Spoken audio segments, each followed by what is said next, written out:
喝药了。陈总，你这是干什么？殿下，您怎么了？我是天河，你的侧妃啊。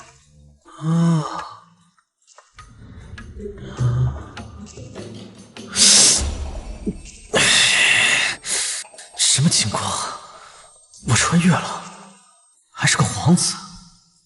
这个长得像陈千人的贱人，是我的妃子。你又醒了，早知道刚刚就把药多放进去。药？什么药？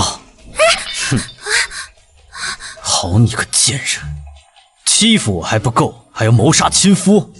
哼！看老子怎么对付你！哎。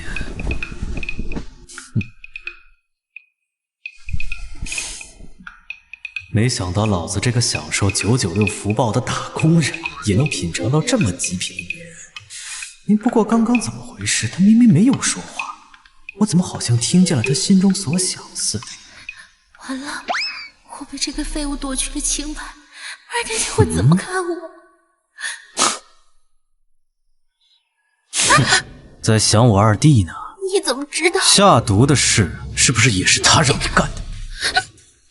你给我听好了，他下川只是一个字字而已。我玩腻不玩的东西，才轮得到他吗？这个皇子可真够倒霉的，虽然是老大，可母妃早死了，朝堂里也没有根基任人拿捏，还被一个妃子下毒给毒死了。殿下不好了！说。皇上正在乾清宫考验诸皇子，说是要确立皇储之位。什么？完了！要是让其他人当太子，以后还有活路吗？过来。好一个漂亮的美人儿，还是制服 play。低一点。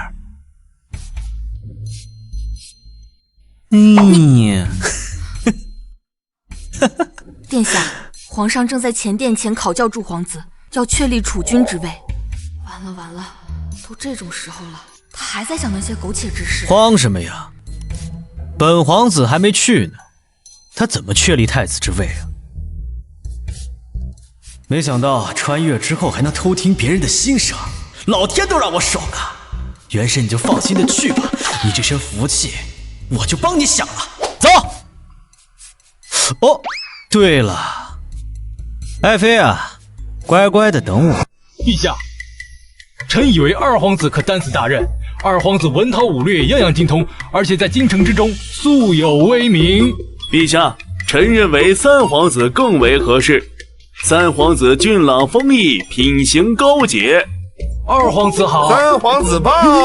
你胡扯！你胡说！有本事你过来打我来！你瞎说！你才胡说！要不是无关，我揍你！有本事你过来打我来！朱爱卿，为何不提大皇子？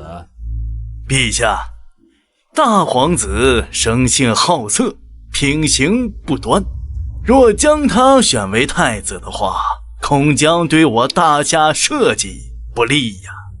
不错，大皇子虽然年长，可行事素来无所忌惮。大皇子之名可指小儿夜哭啊！父皇，做弟弟的本不应该说兄长坏话，可儿臣认为兄长他明知道父皇考笑儿臣们，却故意不来，可见他是知道自己名声狼藉，放弃太子之争。哎，不错，这明显是没把皇上您放在眼里啊，而且更是自动放弃了太子之争。呵呵。王大人，我要是不来的话，还不知道你会给我扣一顶这么大的帽子。参见父皇，父皇万岁万岁万万岁！免礼。朕一早便通知欲考教诸位皇子，你为何迟迟不到？禀父皇，儿臣昨夜彻夜看书，这才起得晚。你放屁！你明明和天河……怎么着，二弟对我寝宫的事情这么了解？听闻罢了。谁不知道你不爱读书，还通宵读书，分明就是借口。父皇，儿臣弹劾大哥信口胡诌，欺君罔上。够了，兄弟之间吵吵嚷嚷，成何体统？二，你可知道你昨晚是否读书？一眼就可辨别真伪。儿臣自然知道。那你还坚持自己通宵读书？儿臣昨夜确实彻夜看书。那你所读何书啊？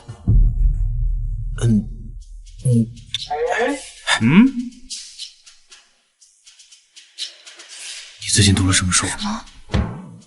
什么？大学。大学。你侍女所读之书，就是你读的啦？啊？更何况这大学我们还没教你念呢，你就读懂了？啊？父皇，你快看看大哥，简直满口胡言。怎么？你不信啊？当然不信。不如咱们打个赌如何？好啊，怎么赌？哎呀！昨夜彻夜看书，看得我是腰酸背痛，腿抽筋。我要是会背的话，你就给我脱鞋揉腿如何？那你要是背不出呢？如你所愿，退出太子之争。一言为定。驷马难追，开始吧。这大皇子要是能读书啊，这母猪都能上树。哗众取宠，哼！大哥，你这是忘了？逞什么能啊？快在心里默背。什么？大学。大学之道，大学之道，在明明德，在明明德，在亲民，在亲民，在于至善，在于至善。知耻而后有定，知止而后有定。此魏国不以利有利，以义为利也。怎么样呀，二弟？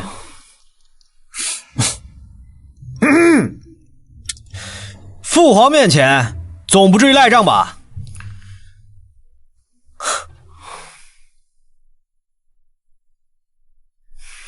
哎，怎么回事，小老弟？后厨没给你饭吃啊？使点劲儿啊！够了。既然二彻夜读书，自然可参与太子之争。朱清认为谁可担此大任啊？陛下，大皇子乃是嫡长子，太子之位理应由大皇子继承。非也，大皇子虽为嫡长子，但他恶名昭彰，他要做了太子，有损我大夏国威。臣认为二皇子可担此大任。胡扯！你刚才不是说三皇子吗？哎，你癞蛤蟆爬马路，你管得宽？哎呦，你这个就是二皇子，二皇子，二皇子，实至名归。我看你这个人啊，你就不知道。如今大夏内忧外患，若朝臣结党，则国将不稳。谁若被推举为皇子，故必发之。好家伙，这老家伙搁这儿钓鱼呢。父皇，儿臣觉得父皇现在春秋鼎盛，正值壮年，太子之位可以稍后再议。大皇子所言有所不妥呀，太子之位关乎国本大统之位的确定，要让百姓知道我大夏后继无人，这岂不动摇我国定民安吗？所以万万不可拖延再议。李大人所言极是啊，太子之位理应由德才兼备之人担任。臣认为二皇子，你们干什么？你干什么？你有本事你过来打我来！干什么？你干什么？够了！朝堂之上，当朕不在，成何体统？百官争执不休，既然如此，进行票选，支持哪位皇子，你就站在哪位皇子身后，这样也好让朕瞧个明白。儿臣愿意退出此次太子之争。哦，为何？正如刚才所说，父皇现在春秋鼎盛，太子之位可以稍后再议。只怕是待会儿票数相差太大，大哥你无地自容吧。哼，票选开始，站队吧。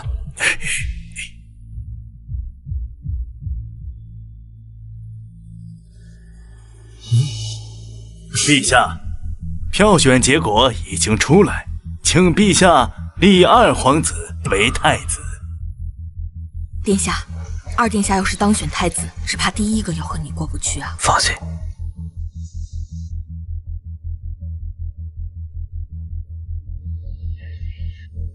你们都认为二皇子下川可继大统？请陛下立二皇子为太子。国事纲文内忧外患，谁给你的胆子勾结大臣，结党营私？臣不敢，儿臣不敢。你们已经做了。大皇子品行不端，三皇子年幼易怒，只有你们的二皇子德高望重，德才兼备，是不是我这个皇帝也要让位给他？儿臣不敢。报。禀陛下，北夷公主拓跋明月率队入关，文笔师承，实战全胜。他还说我们大夏文化是气势道明，他们北夷才是中原正统。岂有此理！可恶的北夷，非得挑我在政治朝臣的时机入手，现在该如何收场？父皇，北夷小儿欺人太甚，我跟二弟他们呀也不是故意的，小惩大戒，不如让他们将功补过，还我大夏国威。都说你胸无点墨，沾花惹草，我看你才是朕最生气的人。一切只为大夏。不错，一切只为大夏。皇子公然结党，罪不可赦，杖30，到大学百遍。你们罚俸3年。谢陛下王文。诸位，可有退敌之策？小小北魏蛮夷，占了几个中原的城池，就敢说自己是中原正统？臣去会会他。他们占了几个城池？李大人，北夷破的城分别是洛城、聊城、晋城还有曲城。啊！请皇上圣裁。这拓跋明月究竟是什么来历？这可都是出尽大夫的文化之城，文风鼎盛啊！你们刚才不都为自己的主子争得头破血流，现在没话可说了？既然如此，谁能去压住北夷公主的威风，朕便封哪位皇子为太子。上！父皇万岁万岁万岁！二弟的屁股要开花了。夏安，你给我等着！二皇子是不是被陛下给打了？没错啊。我要去见他。好啊，请。你怎么会这么好心啊？不过呀，我是有条件的。什么条件？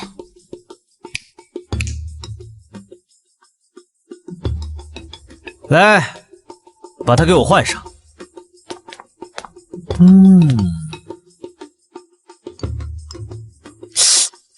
没吃饭呀？抬头挺胸，手放下去。哎呀，眼神，眼神呐！把你那股要杀了我的狠劲拿出来呀！对，就是这个味儿。哎呀，哎呀，陈千人这个贱人，老子说到做到。哼，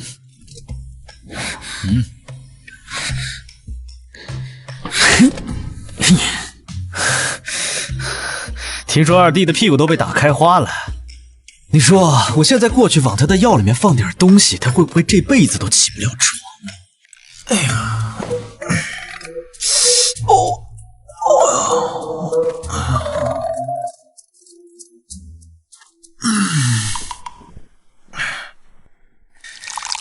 殿下，皇后娘娘有请。他找我干什么？皇后虽入宫多年，但膝下并无子嗣，只收养了二皇子为养子。好，带我去见他。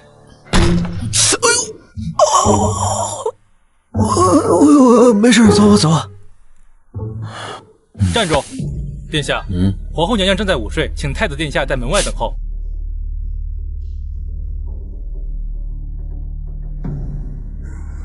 等吧，等吧，二皇子收了心，皇后娘娘哪有空等你？让你在这里晒太阳，也算出一口恶气。我去！你站住！大胆，竟敢擅闯皇后寝宫，混账！母后何时在午睡？欺骗皇子，想被诛九族啊！大殿下何必动怒？本宫也是刚刚醒来罢了。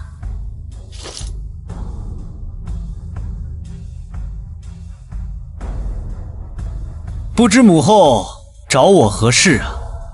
恕本宫眼拙，大殿下隐忍多年，竟有许多母后都看不懂的事情。母后，你不知道的事情还多着呢。你这手摸起来可比小姑娘嫩多了。大胆！你干什么？哎，嘘！你要是把二弟叫醒了的话，你说我是该告诉他你杀死了他的亲生母亲好呢，还是不该告诉他你杀了他的亲生母亲？你怎么知道？和以前不一样了。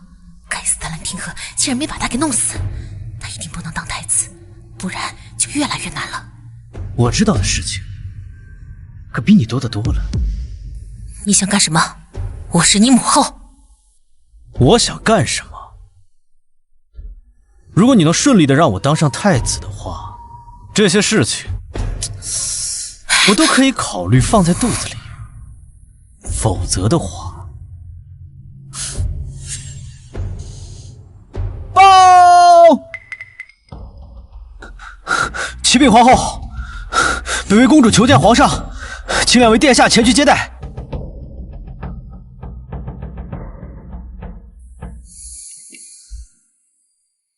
母后啊，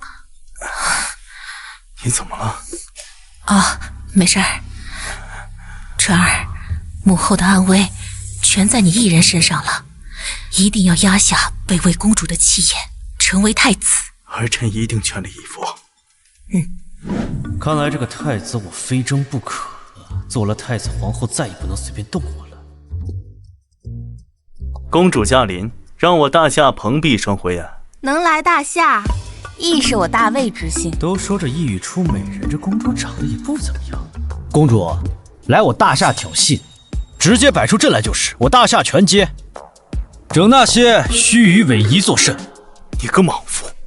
不知这位是？这位是我大夏大皇子殿下。都说大夏文风鼎盛，我大魏文破十城，无一可战之地。大皇子殿下还不懂得谦卑吗？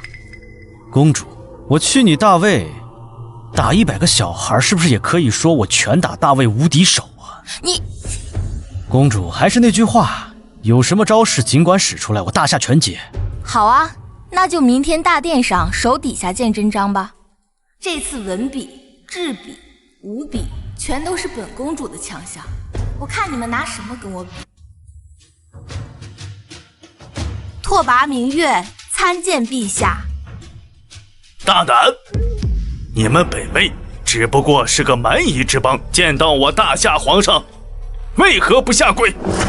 我大魏崇尚强者，只有强者才能让我们行跪拜礼。只不过入夏多日，大夏似乎没有想象中那么强。这放肆！蛮夷之邦，难道我大夏连争论都争论不过他们吗？管中窥豹，见识一斑。我早就听说，你们北魏蛮夷只看得见自己心中所想。之前我还不信，今日一见，我信了。不愧是北魏蛮夷。你什么你？你现在还不跪的话，一会儿输了就来不及了。笑话！我堂堂大魏怎么会输？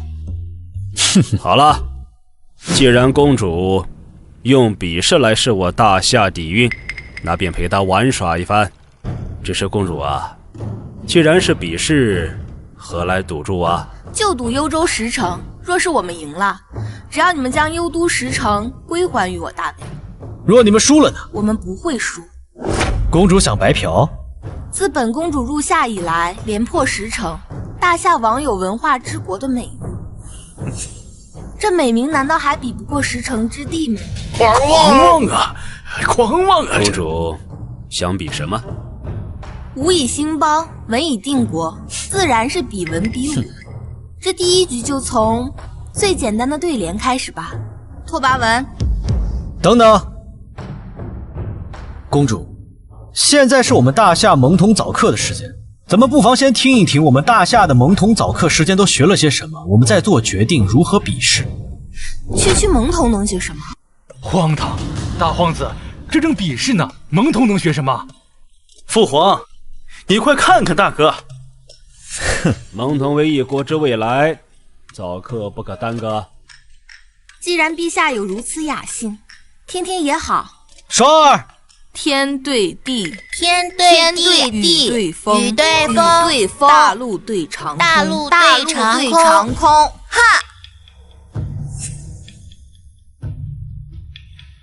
我出的对子都在人家教材里面了，已经没有对子可出了。什么？接着诗词。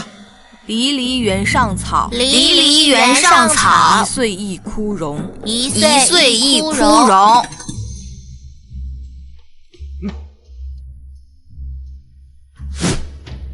好诗，好诗，我等不如啊！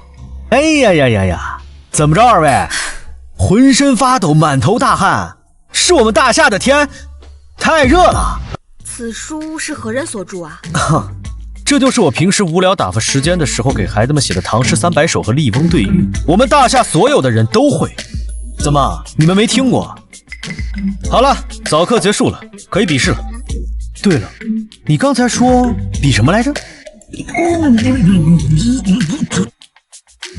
拓跋大人身体不适，我们来日再比。那下一项诗词是吧？你来。诗词也不比了。我看这俩是一个妈生的吧？发病都这么集中啊！废物！这一局算我们输了。诗词对联不过是风花雪月，真正能显现一族智慧，还得是机关妙物。我们北魏有一宝物，名曰九连环，倾全族之力打造，无一人能解开。来人，在座的各位，谁人能够解开？这没见过呀，这便是我们第2轮要比试的内容。陛下，臣等无能为力呀！臣从来没有见过呀，这若是没有人能解开，这第2轮可就是我大魏赢了。你笑什么？你确定这就是第2轮要比试的项目啊？当然好。早课结束，现在到我们大夏蒙童的益智游戏时间了。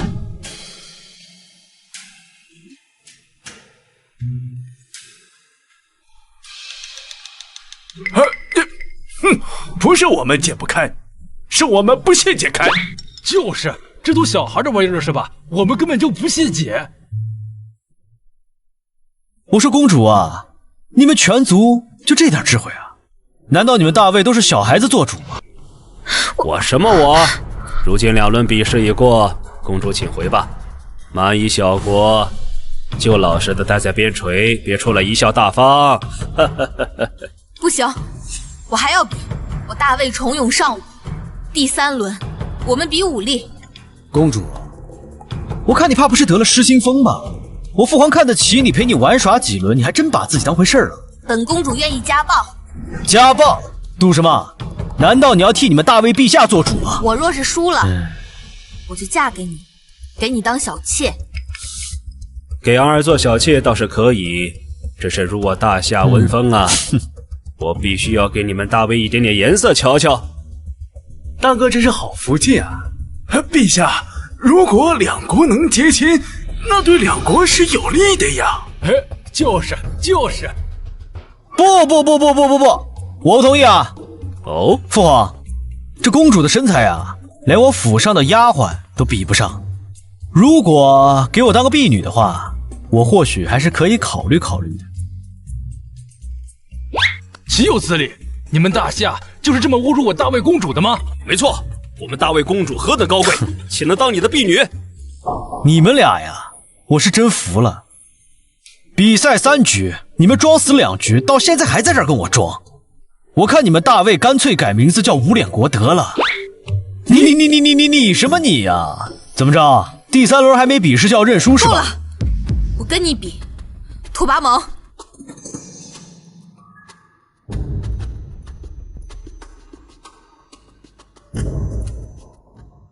拓跋蒙乃是我大魏第一武士，立为5之首，这一轮便以绝力为胜。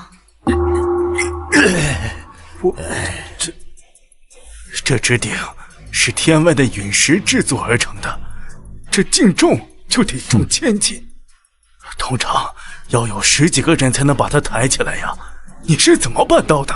你这个蛮夷！这大魏这是有备而来呀！这可不合适好啊！如何？贵国可有人举得起来吗？完了，早知道不该答应夏安的请求。魏武将军是我大夏武将中最厉害的人了，可他最多也只能举起800多斤的鼎。大殿下莫不是要让那群萌童来举鼎？自然不是，我就是在笑啊。这区1000斤鼎，就把这大汉累得气喘吁吁的。你们大魏第一勇士，也就这样吧。不瞒你说啊，这鼎啊，我单手就能举得动。不可能！难道他不仅能写出那些传世诗词，还有天生神力？殿下不可妄言呐！公主殿下，我大哥和你开玩笑呢，他连100斤的鼎都举不起来，更何况是1000斤巨鼎。怎么，你们都不信啊？大哥，我知道你想为大夏争光，可是空口白话，那就是图让大夏丢了脸面。要不咱们赌一把？我和你有什么好赌的？我和你赌。你有什么资格和我赌？马上就会成为我的婢女了。我不信你能举起此鼎，还是单手。好，既然你马上就要成为我的婢女了，我就让你见识见识你主子的厉害。双儿，去把东西拿过来。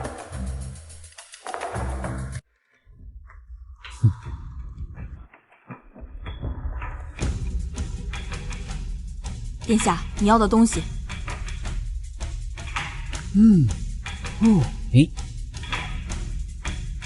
殿下，此乃何物啊？我不知道啊，就凭这东西能举起1000斤巨鼎，殿下，你在说笑吗？无知蛮夷。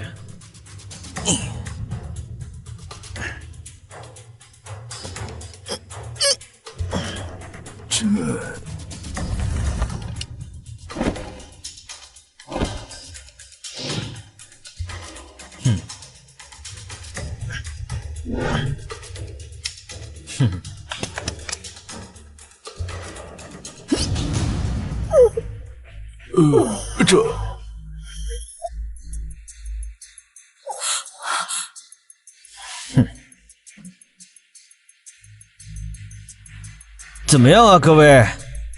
妙啊！哎呦，真拉起来！大皇子之神人也！你们还有什么可说？力气大有什么用？可有物质破坏力。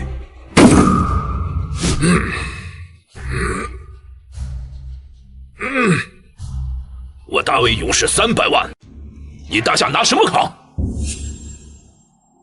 拓跋蒙，放肆，还不退下！是。皇帝陛下，实在不好意思，拓跋蒙他蛮横惯了。不过他说的话也有道理，武力自然是以破坏为主，只有蛮力不过是莽夫之勇吧。放肆！公主殿下，莫非这是想抵赖呀？一而再，再而三的，真当我大夏没人了吗？刚刚只算牛刀小试，不算比试。这第3轮的比试内容自然还是破坏力。公主，我的破坏力要是比刚才那个蛮人强的话，你还有什么理由推辞啊？这定是最后一题，若你赢，便都依你。啊，这举起来都费劲，造成的破坏力怎么能比他们还大呢？是呀，这根本没法比呀。就是，这天外陨石啊，刀砍不穿，火烧不烂，那如何破坏得了？怎么，堂堂大夏以第一上过自己，难道会惧怕比试吗？如果真是这样的话，那可就算我们大魏赢了。好，不就是破坏力罢了，这有何难？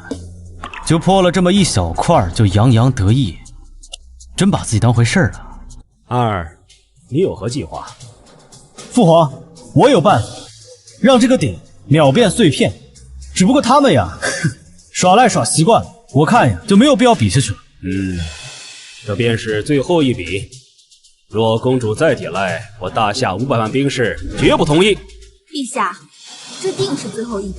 二，说说你的方法吧。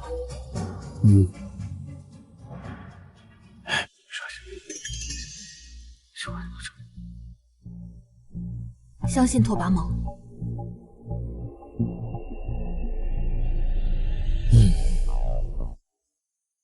殿下，东西到了。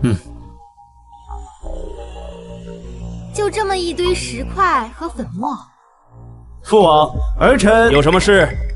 等你大哥说完了，带来一群人屁用没有。父皇，信不辱命，我就凭这3样东西就能造出此物，并把这大鼎4分5裂。就凭这东西就能让这大鼎4分5裂？公主，睁大你的眼睛看清楚了。父皇，只不过此物威力巨大，我们需要移至室外。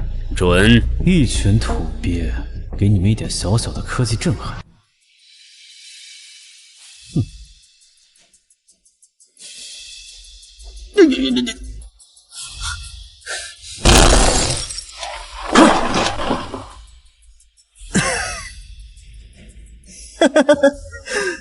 哎呀，这怎么样呀，拓跋明月，还不赶紧过来给本太子捏肩捶背？开了，你3局全败，公主若不能履行赌约，你们一行人就不用出去了。本公主愿意履行赌约，只是此事重大，可否等我回去禀告父皇，明日再来侍奉殿下？当然可以，只不过呀，这身衣服我不太喜欢，明天来的时候记得换上让我看起来舒服点的衣服。就像这个。吾皇万岁万岁万岁！众卿平身。朕先前有言，谁能挫败北魏公主威风，谁便为太子。如今大皇子夏安力挫北魏威风，立为皇太子。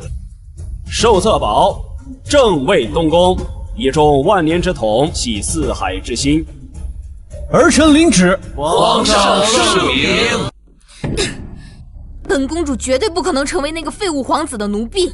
刚刚听到消息，那个废物已经被立为大夏太子了。大夏太子又如何？我大魏公主是大夏太子身边的一个奴婢，让世人如何看我大魏，如何看我？可如今，这行宫已经被大夏士兵包围了。有话快说。臣有一计。甚妙，就这么办。殿下真成为太子了？这还不能够证明吗？如假包换。怎么着啊？心里还想着我的二弟啊？奴婢不敢，奴婢从此以后，生是太子殿下的人，死是太子殿下的鬼。忠心可嘉。只不过呀，我不喜欢你现在这副样子。哼，你别给脸不要脸，老娘跟了你是你的福气。这就对了嘛，就是这个味儿。殿下，不好了！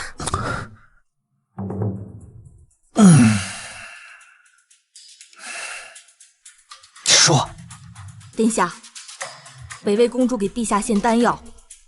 说是能让陛下长生不老。什么狗屁长生不老药，分明是毒药！他想毒死我父皇。现在还不能让那个老头死，他一死，我这个太子岂不是个空架子？左一脚被那皇后拿捏了。双儿，去帮我准备一些东西，去乾清宫。陛下，父皇体谅女儿，特用2枚长生不老仙丹换取明月自由之身，还请陛下明鉴。公主莫非是在气我大夏无人呢？既然你的丹药能让人长生不老，那你为什么不献给你的父皇，让他长命百岁呢？陛下明鉴，陛下，父皇与我父女情深，实在不能忍受两地相隔，这才献上仙丹，换取明月自由之身。哦，既然如此，大魏为何不俯首称臣？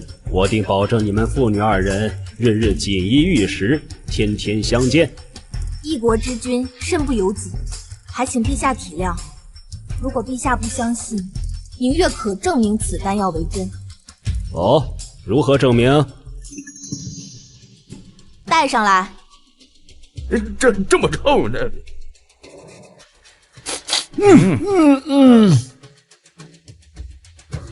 这么臭？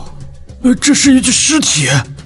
陛下，拓跋文乃是我使团随从，昨日不幸染病去世。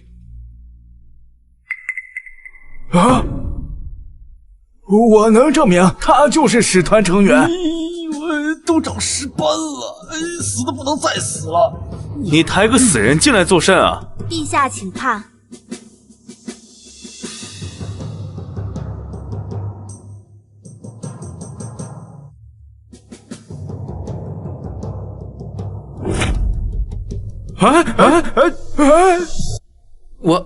我活过来了！活过来了！真是仙丹呀！哎呦，这简直是起死回生！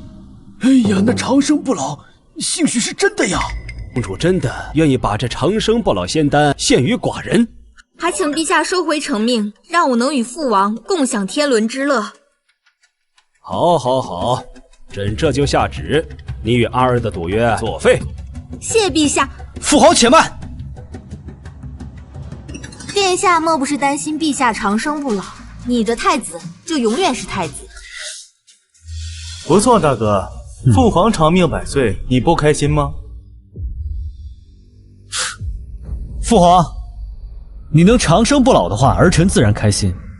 只不过呀，我觉得这丹药啊有点可疑。你说你们大魏能制造丹药，为何你们大魏还是蛮夷之地？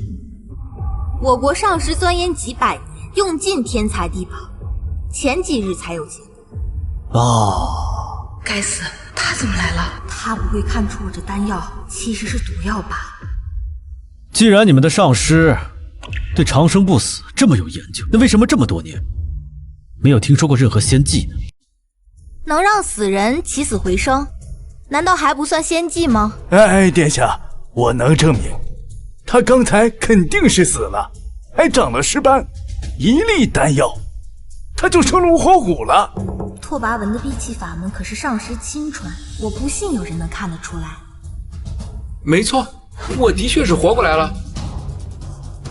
好呀，既然这样的话，那我就再让他死一次。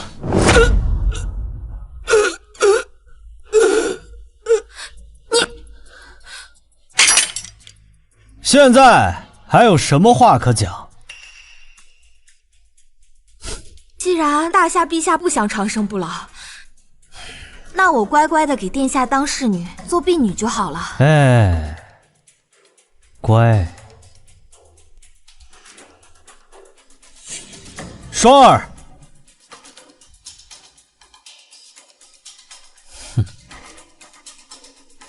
你干什么？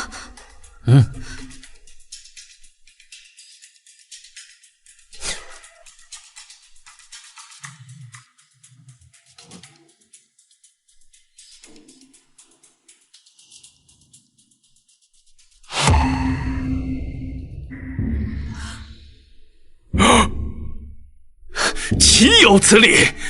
我大夏以礼待人，区区蛮夷竟敢谋害圣上！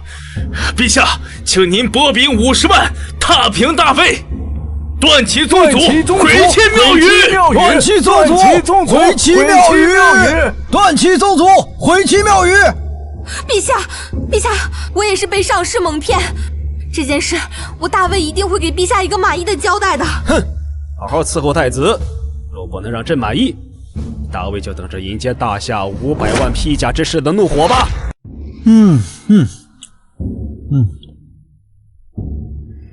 殿下，人来了。奴婢拓跋明月见过殿下。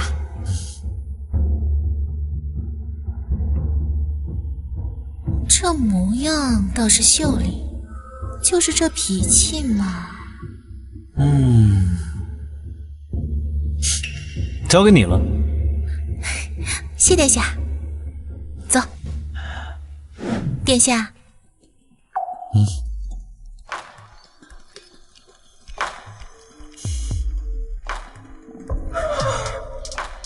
你是怎么做到的？殿下喜欢吗？放手！非常之喜欢。还愣着干嘛呀？还不快去伺候殿下！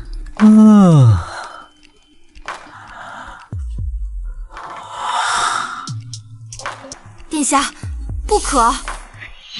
你很屌，我喜欢。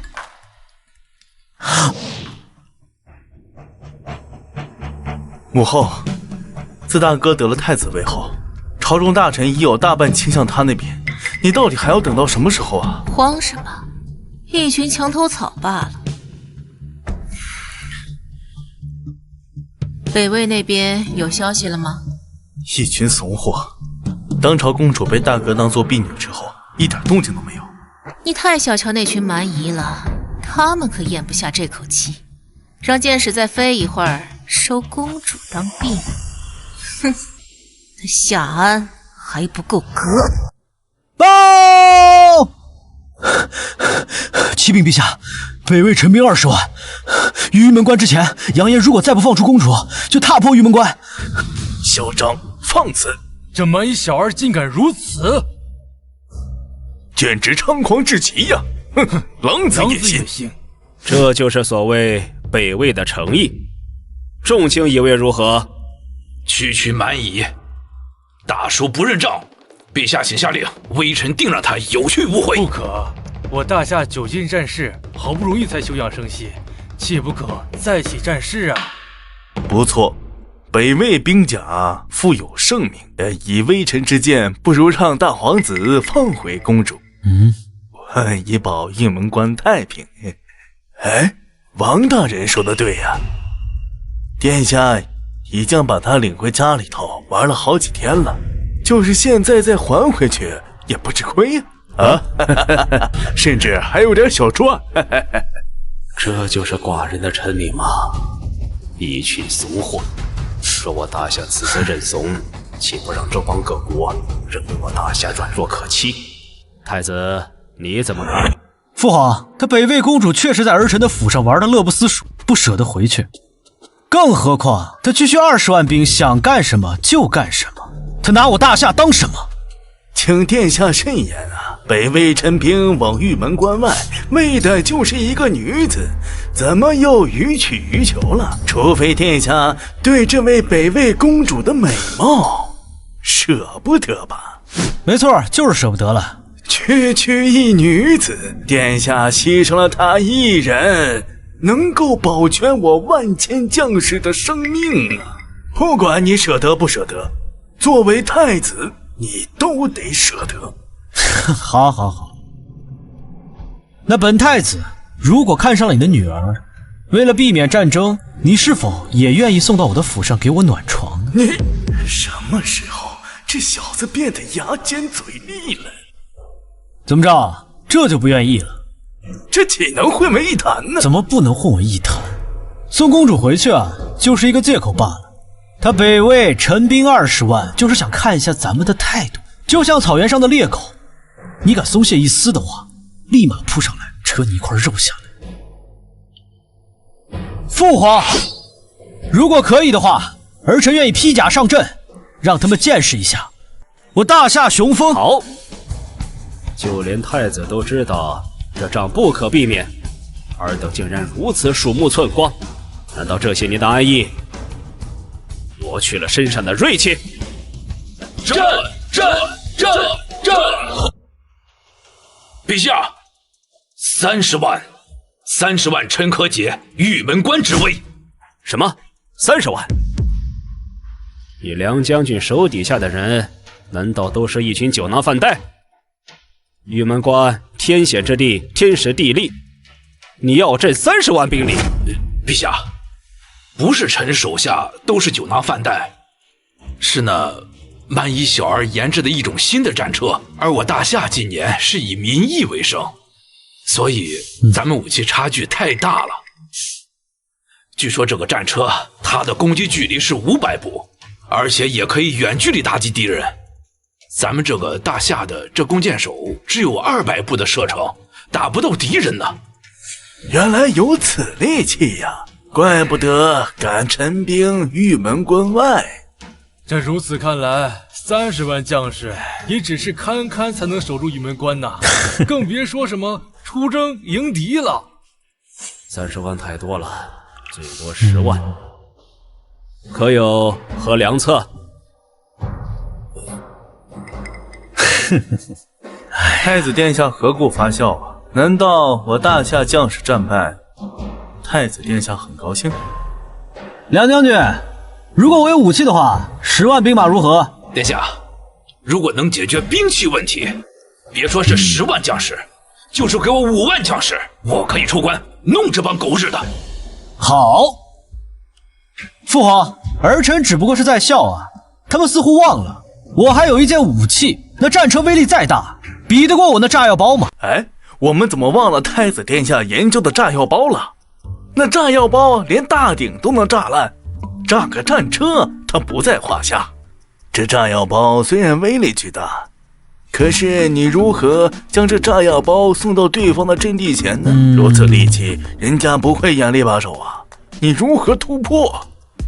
再说了，天干物燥，万一这炸药包自燃，我看恐怕不用战斗，早就损兵折将了。是啊，那炸药厉害是厉害，可只能50步的距离，这如何是好呀？若是用武研院最新研发的投石器，可投到300步左右，可这离着战车仍有200步距离呀。如果我说我那武器的距离比那战车还要远，你们信吗？不可能，根本就没有这种武器。那二弟是否愿意再赌一把？谁要跟你赌？就算攻击距离比对面战车远，那运输也是一个问题。那就不劳你操心了。既然有方法，何不速速报来？父皇，那构图已经在儿臣的心中，但是还没有造出来。还没造出来，这不等于放屁吗？太子殿下还是跟过去一样口无遮拦。太子，多久可以造？1天即可。听说你父亲陈兵20万，要救你出去。太子殿下，奴婢什么都不知道。我又没说什么，你紧张什么？你父亲自舍北魏战力，我开心还来不及，干嘛会怪罪于你？只不过是想收点利息罢了。对了，太子的武器造得怎么样？太子在干什么？太子殿下在北魏公主。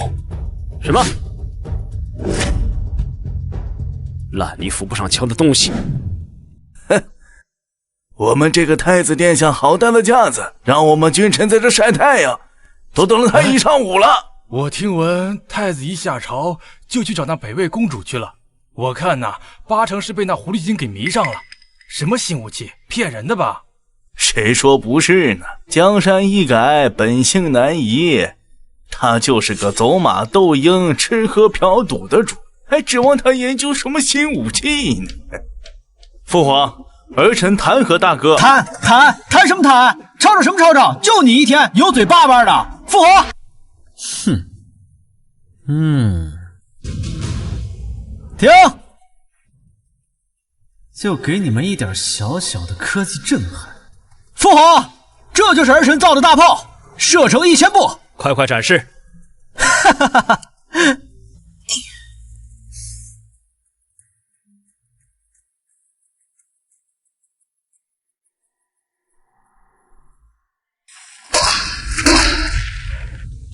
艺术，这就是艺术。我儿竟然有如此能力。父皇，怎么样？好，看着威力挺大，不过什么？看给你吓！李大人放心，这炮弹呀要有特殊的装置才能引爆，安全的很。殿下，你真是个人才啊！有了这个东西，我能打到天边。哎呦，烫死我了！既如此，北上伐魏可有意义啊？吾皇万岁万岁万岁！太子献武器有功，想要什么赏赐？父皇，您说了算。那就赏银1000两，布帛1000匹，粮食100担。谢父皇。陛下不可，陛下，关中大灾，又逢战事，这钱粮布帛都是灾区需要的东西呀。这军粮尚且难以筹措，怎么还有多余的赏赐给殿下呢？放肆！我偌大的大夏，连赏赐的东西都拿不出来了吗？糟了，忘了这一茬了。内裤吃紧，恐怕真的拿不出来了。他奶奶的，这个李杂毛给小爷我等着！父皇，我觉得李大人说的非常对，两军开拔，军粮乃是第一要务，儿臣不要赏赐也罢。军务乃第一要务，等梁将军胜利归来，朕自然嘉奖于你。谢父皇。不过李大人的话倒是提醒了我，兵马未动，粮草先行。诸卿，谁愿意去筹措军粮啊？这关中大灾，百姓都吃不上饭了，哪有余粮做军粮呀？是啊，这场战事本来就不该轻启的。启禀父皇，既然是大哥主张战事，不如让大哥去筹备军粮。当了太子又怎样？筹不来军粮，到时候死都不知道怎么死。如今百官都不愿接着差事，若太子也不愿，那朕只能指派了。父皇，儿臣愿意去筹措军粮。你可知筹措军粮是大事，若不按时筹措，是要砍头的。儿臣愿意立下军令状。那夏安真是昏了头，我看近日得志后，让他有些看不清自己了。说要去灾区筹粮，亏他想得出来。就算他们筹到军粮又怎么样？关中乃是我李家的地盘。哼，母后妙计，我这就散播消息，说他去灾区筹粮，坏他名声。不，要宣扬，要宣扬他们的丰功伟绩，让他嚣张的去，灰溜溜的回来。母后英明。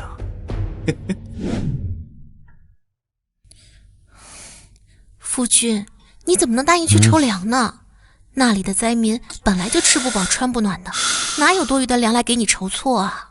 放心，你夫君我呀，从来不会做没有把握的事情。恭迎太子殿下！怎么是你？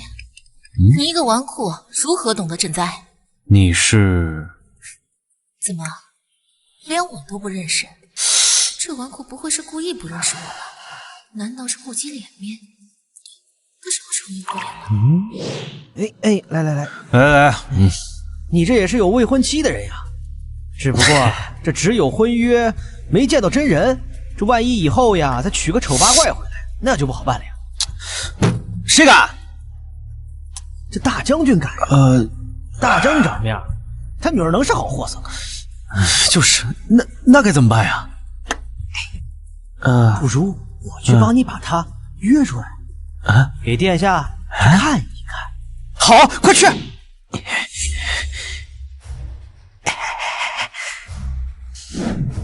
来，再来一杯。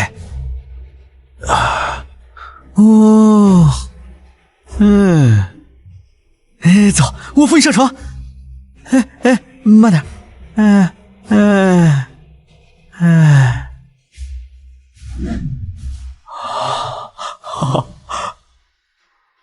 这么美的美人儿，竟然是我的未婚妻！不管了，我忍不了了。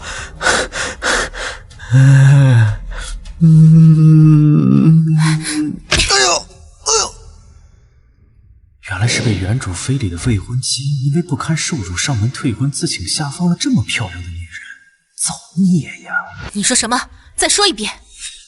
如今关中蝗灾刚过，百姓连一口余粮都没有，如何筹措军粮？是啊，太子殿下，你是不是听错了？这应该赈灾，不是求粮。我就说这个纨绔来了，肯定没有什么好事情。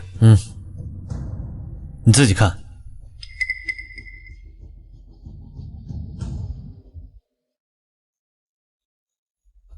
完了，这粮食都不够吃，怎么筹措军粮啊？这是要我们死啊！殿下可看到了，蝗灾刚过，只留下满目疮痍，人畜尸体无数，如何还有余粮？现在最重要的问题不是筹措军粮，而是赈灾。百姓再吃不饱，只怕会聚众闹事。不错，不过你们空守宝山而不自知，我怀疑你们的实力啊。这话什么意思啊？难道他还有什么办法？不可能，他就是纨绔子弟，肯定是在信口雌黄。梁将军是不是觉得我在信口雌黄啊？微臣不敢。若是我能解决粮食问题，你若怎么办？若是你能解决百姓的温饱问题，还能筹措军粮，任你处置又如何？好，一言为定。哎呀，这该如何是好啊？关中蝗灾，这狗太子不仅不赈灾，反而说要筹措军粮，这不是有病吗？沈岩，太子说他有办法，我们先看。他有个屁的办法！他一来就让手下的人去收购蝗虫，他自己天天躲在家里不出来，这活儿不还是落在我们身上了吗？味道不错，有点鸡丝肉饼的感觉。殿下就是让我来看这个，亏我还相信他真的能解决粮食问题。狗改不了吃屎，他就是一个废物。殿下是皇子，吃喝不愁，可关中百姓3天饿9顿，属微臣不能奉陪。等等，梁将军，你就不想知道我是如何解决粮食的吗？那你有什么办法？先坐下来再说嘛。尝尝。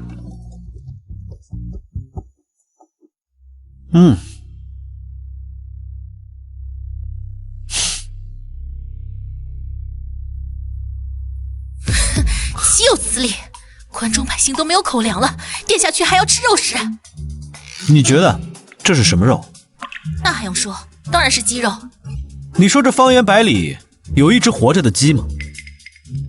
那这是蝗虫肉饼。什么？可恶！竟然让我吃这么恶心的东西！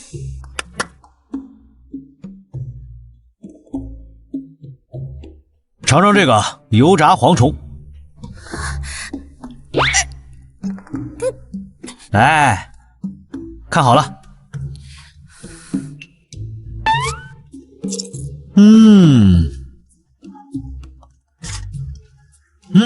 试试。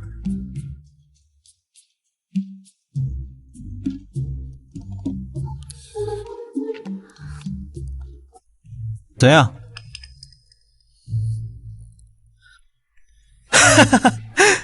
其实啊，去除掉你心理上的障碍，它是一道特别不可多得的美食。把它碾碎晾干，放进面粉里炒一炒，是一道特别好的行军干粮。并且啊，它还可以煎炸炒煮，各种做法味道都特别的棒。明明这么恶心的东西，为什么吃起来那么好吃？殿下打算如何推广？那就需要梁将军配合我了。这太子真会折腾，这啥事没干呢，就要犒劳我们。他不过是走个过场而已，又不是真要做什么事情，把我们打点好，屁股一拍，人就走了。他不就仗着他有个大好爹吗？还是个太子呢。好香，我也闻到了，好香啊！这么多好吃的呀！哎，大饼我认识，可这肉这是从哪儿来的呀？这附近的牲畜都死绝了呀，像是咸肉。没想到此次之行，殿下带了这么多盐，真是浪费。见过太子殿下。多谢大家的大力支持，自关中以来第一次和大家交流，各摆宴席，多谢大家赏脸。这我也不敢吃啊，这说不定又是从哪里搜刮出来的民脂民膏呢。百姓们已经饥荒致死，你还这么没底线的压榨他们，你到底还有没有良心啊？大家请放心，这些东西啊，都是本太子自掏腰包购买的，绝对没有拿过民众的一分一毛，并且啊，我还找到了赈灾筹粮的方法。与其说这是一顿交流宴，不如说是一次动员大会。大家吃完这顿饭之后，就要辛苦大家劳心劳力了。那咱还等什么？做都做了，咱先把肚子填饱嘛。你说他们要是知道他们吃的是蝗虫的时候，会吞而吐掉。恶不恶心？好吃，真好吃。哼，这是我来关中吃过最好的一次了。殿下，你现在可以把做法告诉我们了。是啊，殿下，能有什么办法可解此夜困境吗？你们说怎么样？好吃吗？当然好吃。哎，殿下，您这是说什么话呀？这殿下招待我们的，哪有不好吃的道理啊？答案就在这些饭菜里。实话告诉你们，那些大饼是蝗虫粉制成的，而那些腊肉、咸肉，则是关中饿死的牲畜尸体所致。现在他们知道了真相，恐怕会十分生气的。梁将军，你的意思是我们现在吃的东西都是蝗虫粉做成的？这蝗虫能吃吗？当然。这些咸肉需要不少盐吧？殿下带了很多盐过来吗？何须用盐，本太子随时随地就能制造出来。这是殿下制的盐？这是我见过最好的盐了。有了这盐，我们连死去的牲口都可以保存下来了呀。不仅如此，蝗虫能吃，咱们老百姓也饿不着肚子。殿下又会制盐，咱们关中可是产盐的要地啊。这样一来，就能和那些盐商换取粮食了。难道你们不抱怨刚刚吃的是蝗虫吗？吃蝗虫怕什么呀？以前没东西吃的时候，树皮、树根什么都吃，只要不饿肚子就行了嘛。臣等谢过太子殿下。各位先别急着谢我。灾区赈灾，光赈灾不行啊。本王准备了3步走。第一，煽动群众捉拿蝗虫，用蝗虫换取粮食，消除蝗灾。第二，以工代赈，利用制盐工坊，让那些长期没有饭吃的老百姓有长期的收益，度过青黄不接的时候。第三，利用制造出来的盐去换取粮食、钱财等物资，支援前线。还有一条，我们可以利用多余的盐，将那些牲畜的尸体制成腊肉、火腿之类的，充作军用。好理啊，好理啊！诸位，去办吧。臣等领命。哎呀，殿下，你喊我过来干什么？如今关中百姓听了你的指导，正热火朝天的干着呢，我正忙着呢。哎呀，梁将军，我知道你辛苦，但是我知道有什么用，得父皇知道，要不然你们的考核如何评估？好了，圣旨到了，述职你来写。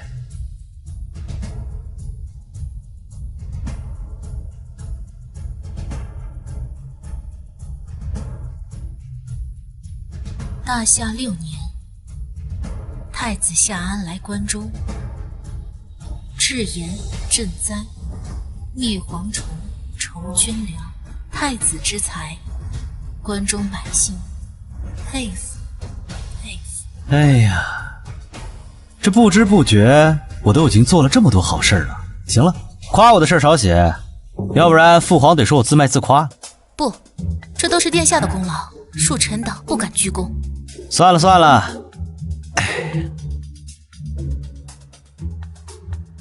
梁将军的字写得不错嘛。不知道他还记不记得刚来的时候我和他打的赌。梁将军想什么呢？没想什么。你是不是在想，我已经完成了父皇交代的任务，接下来你该怎么履行我的赌约？你怎么知道？我没有。你说我如果向父皇禀报，让你重新当……不可能，我不答应。我话还没有说完，着什么急呀？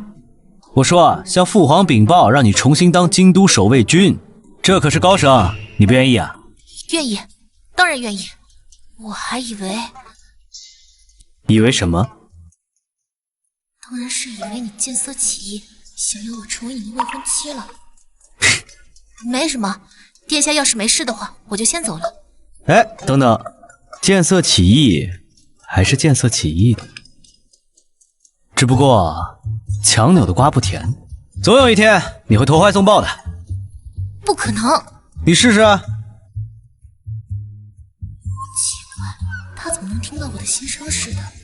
难道心有灵犀？哎呀，这怎么回事？这怎么办呢？怎么回事？这不是要班师回朝了吗？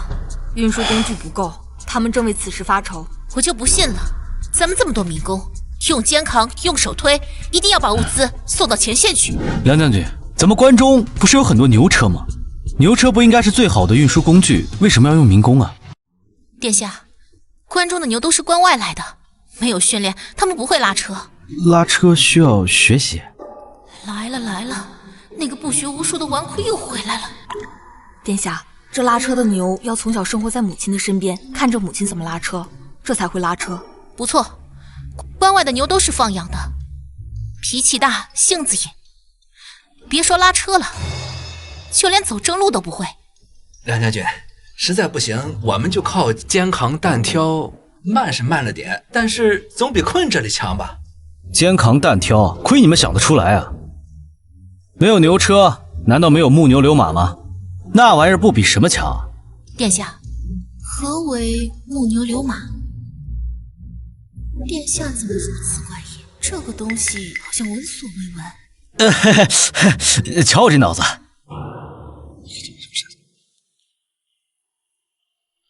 一会儿你们就知道了啊！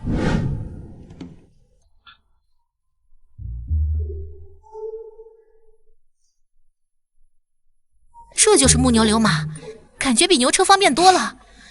而且这前轮运行应该可以适应大部分地形。殿下，你是怎么想到的？那你别管了。殿下大才啊！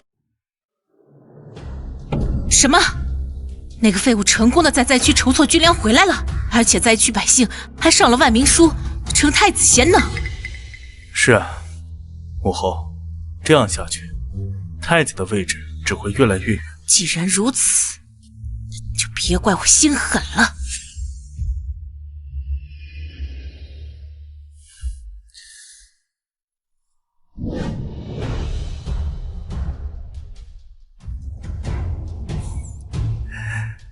母后英明，好样的，不愧是我大夏太子，这就是你新研发的军粮。启禀陛下，这就是殿下新研制出来的蝗虫压缩军粮，携带便捷，充饥方便，口感丰富。微臣从关中过来，一路上都要靠这个充饥的。好，陛下，老臣也想尝一尝太子殿下的压缩军粮。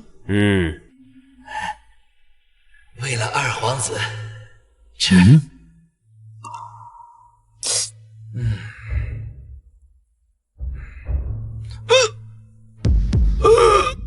肚子疼，哎呀，肚子疼，哎呀，这军粮有问题！大胆太子，竟敢谋害陛下！来啊，把他拿下！胡闹，不过是吃坏了肚子而已。怎么回事？这可是给军队的食物啊！我就说嘛，这么短的时间里研发出军粮，原来是残次品。这不可能，灾民吃了那么多天都没有任何问题。灾民？什么东西在他们口中都是好的，可是这些军粮是送到前线给将士们的。那些下里巴人，他怎么能比啊？没错，没有经过层层检验就把这东西当作军粮。父皇，儿臣参奏，太子殿下贪功冒进，幸好这批军粮没有运往前线，否则我上万将士上战场突然闹肚子，不是白白葬送了性命。哎呀，太子，解释一下。只要我装病破坏了太子的功劳，二皇子就给微臣一栋宅子，还有御夫的定金。哎呦，装？我让你装！我让你装！大哥，你快住手！我们大不了不说你军粮的问题了，还不行吗？你别动手啊！陛下，参太子无德呀！遥想当年太子还是皇子的时候，就是这副德行啊，仗势欺人，无法无天呐！以为当上了太子就能如此收敛，本性难移呀！如此太子，大夏江山危矣！够了，下案真要一个解释。没有什么好解释的，说，你这肚子疼到底是不是吃我军粮所致？老臣从今天早上到现在就吃了殿下的军粮了。这太子什么意思？难道他知道我这是装的？你别以为我不知道你打的什么主意。你家房梁上多出的500斤是怎么回事？京都西郊的4套宅子什么时候买的？还有昨晚上你跟谁说了些什么？你以为我不知道吗？说，到底谁指使你这么干的？说出幕后指使，我保你不死。他怎么知道的？还不说是吗？你非得让本王拿着证据拍在你身上吗？阿儿，这是怎么回事？启禀父皇，这个狗日的要陷害儿臣。昨日经过蔡大人府邸，见他和一个黑衣人谋划陷害儿臣。刚才说的就是那个黑衣人的事情。你还想狡辩？哎呀，父皇，这大哥说的实在匪夷所思，密谋陷害他，怎么可能这么巧被他听见啊？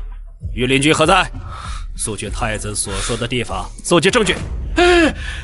陛下，老臣知错，老臣知错，老臣一时被朱由蒙了心，这才陷害太子殿下。这军粮没问题，这军粮绝对没问题啊！只要你说出幕后主使，朕可以饶你一命。你看我干什么？又不是我让你陷害大哥的。猪队友，你再看我，我灭你一将。是罪臣自作主张。你可知贪污太子，株连九族？老臣有罪。反正横竖都是一死，还好我留了几个私生子。既然如此，蔡学正贪污太子，按律诛九族。父皇等等，你要为他求情？陷害儿臣的当然死不足惜，但是儿臣承认我之前的作风确实孟浪了一些。自从担任了太子之后，儿臣也察觉着肩上的责任之重。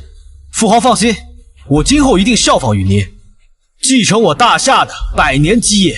好，我儿有心，我心甚慰。而你待如何？父皇，我有办法，让他说出幕后主使是谁。别白费功夫了，我都说了，是我自己鬼迷心窍。据听说你在南郊有个私生子啊，在北郊有个歌姬也有个私生子，是吗？你要知道欺骗我的下场，这几个人一个都活不了。你怎么知道的？哼，要想人不知，除非己莫为。现在还不肯说出来是吗？陛下，罪臣愿说，是二皇子指使老臣这么做的。他以利诱之，又威胁老臣不得已才做出这样的事。你放屁！你血口喷人！我和大哥情同手足，岂容你诋毁？我等够了，小川，他说的可是真的？不，父皇，儿臣鬼迷心窍，还请父皇责罚。这川儿越发的不争气，阿儿这次表现确实亮眼，太子这位交给他是对的，可是什么？怎么不想啊？难道他怕手足相残？可是这是扳倒二皇子的绝好机会。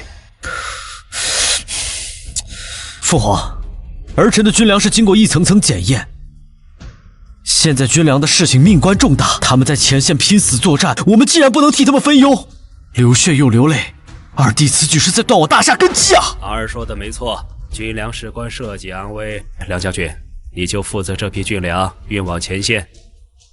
微臣接旨。退朝。吾皇万岁万岁万岁岁！父皇。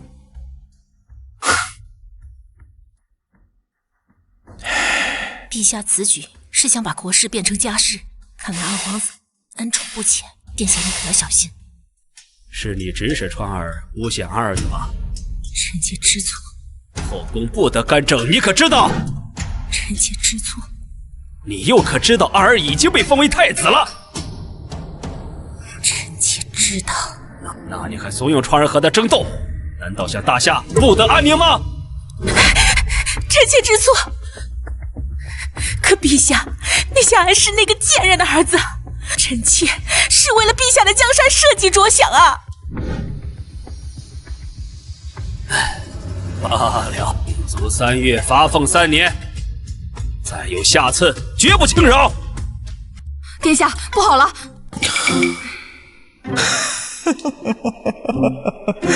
又怎么了？殿下，陛下把皇后禁足3月，又罚俸3年，可是只是让二皇子去祠堂思过。什么？这惩罚也太轻了，好像跟没罚一样。这皇帝老儿什么意思啊？我是老大，夏川起了不该起的心思，连惩罚都不惩罚，难道这其中有什么你我都不知道的秘密？不行，这太被动了，我要做最坏的打算。双儿，去找一些有用的军士过来，我有大用。是。听说太子召见咱们呀？哎，召见我们有个屁用！咱们太子6律就是个混吃等死的地方，战场上不去，这治安又不归我们管。哎，太子啊，就是以前大皇子，这估计啊，也只是想我们陪他狩猎玩耍罢了。本来就是个废物，又摊上这么个主子，咱们这是废了，彻底废了。肃静。请。殿下请看，这就是咱们现在的太子兵。殿下，咱们势单力薄，只有这些可靠的人了。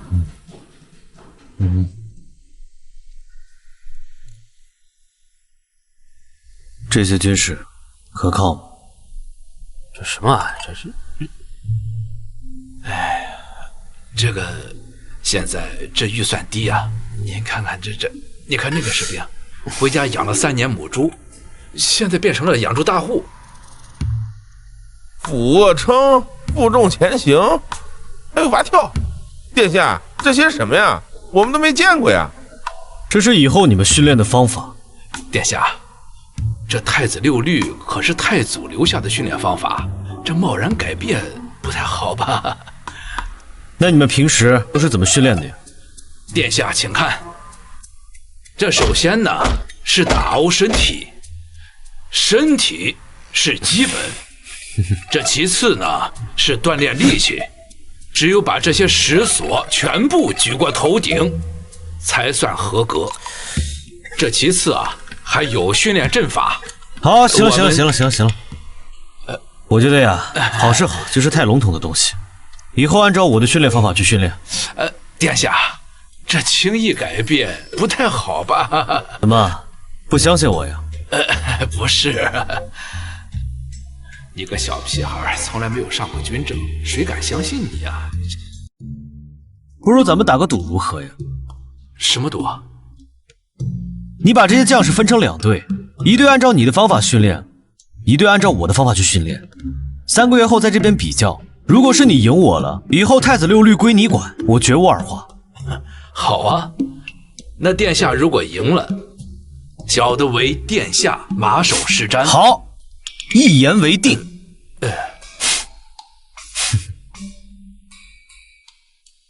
殿下，3个月是不是太短了？短，我反而觉得长了呢。让你找江作监研制的东西怎么样了？已经研制成功了，这把是样品。殿下，不错嘛。这小东西有你说的那么厉害吗？怎么，双儿你也不信呀？信了你就真有鬼了，什么刀剑无惧，哼！都是哄人的。那不如咱们也打个赌，如何？不赌，不赌，你就是信了。那这样，如果你赢了我，我就允许你出宫一次。真的？当然。那你还没有说我赢了怎么办？随便你，反正你不可能赢。好，这可是你说的。你看到那只鸽子了吗？咱们就比谁先把它打下来。你说的？对呀。结束了？当然。我苦练了10年的武功，竟比不过这个东西。你别说10年了，就算给你100年，你也赢不了我。你干嘛？当然是收取赌约。完了，我要被这个混蛋给轻薄了。可我好像并不讨厌。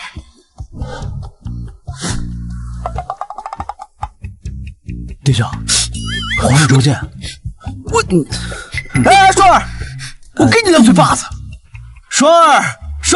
自从寡人执政以来，自认勤政爱民，宽容仁厚，为何老天要如此对待朕？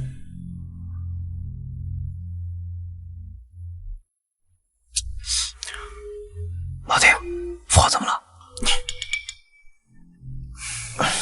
洛阳行宫塌了，父皇想要重建，却被群臣劝走，说什么正行军事不宜大动土木。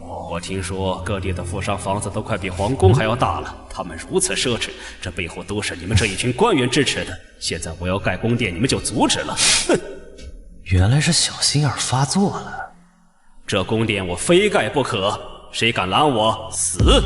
哎呀，父皇不必为此心烦，不就是建个洛阳行宫吗？这有何难？反正洛阳宫殿呀，已经年岁多矣，我们呀建造一个新的起来，正好也确保您的人身安全。殿下，你知道要建造一座宫殿需要花费多少银子吗？哦，需要多少？100万贯，那还是最低标准的宫殿。要是建造一座符合皇帝功绩的大宫殿，那得好几倍呢。笑话，我堂堂大夏怎么着啊？连几百万贯都凑不出来吗？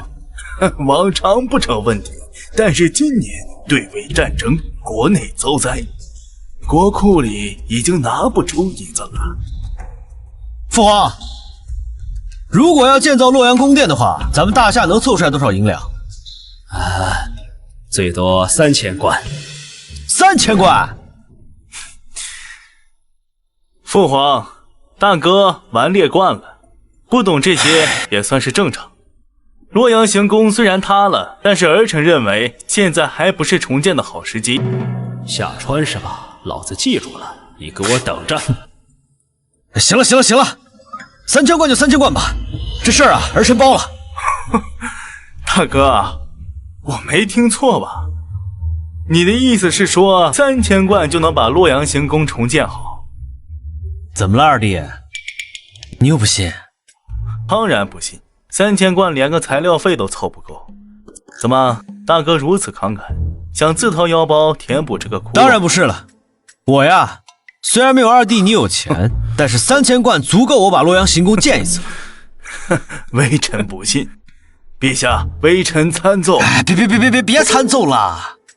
怎么你也不信？要不咱们赌一把？赌什么？就赌这3000贯，我能不能把这洛阳行宫建起来？哼，这有何不敢？微臣就出1000贯，赌你3000贯建不起洛阳正宫。好，还有没有要加注的呀？大哥竟然有如此雅兴，小弟也来凑一份热闹，赌5000贯。我赌你3000贯建不起来洛阳行宫。漂亮，还有没有？人加入3000贯，赌太子殿下建不起来。Nice， 还有吗？臣也觉得太子殿下建不起来。这不就够了吗？好啊好啊，这千方百计才能挤出3000贯来给自己建造行宫。这群奴才竟然把上千贯的钱财随意用来打赌，朕记住你们了。好，3天之后，我让你们一个个看看，这3000贯到底是怎么把洛阳行宫给建立起来的。你确定你大哥接下了重建洛阳行宫的差事，还只要了内库3000贯？当然。那个废物怎么会接了这么一个烫手山芋？难道有什么我看不懂的东西？谁知道他怎么想的？建宫殿需要钱，这是无论如何都绕不过去的坎儿。母后，现在可是大好机会。吩咐下去，任何人不得资助太子。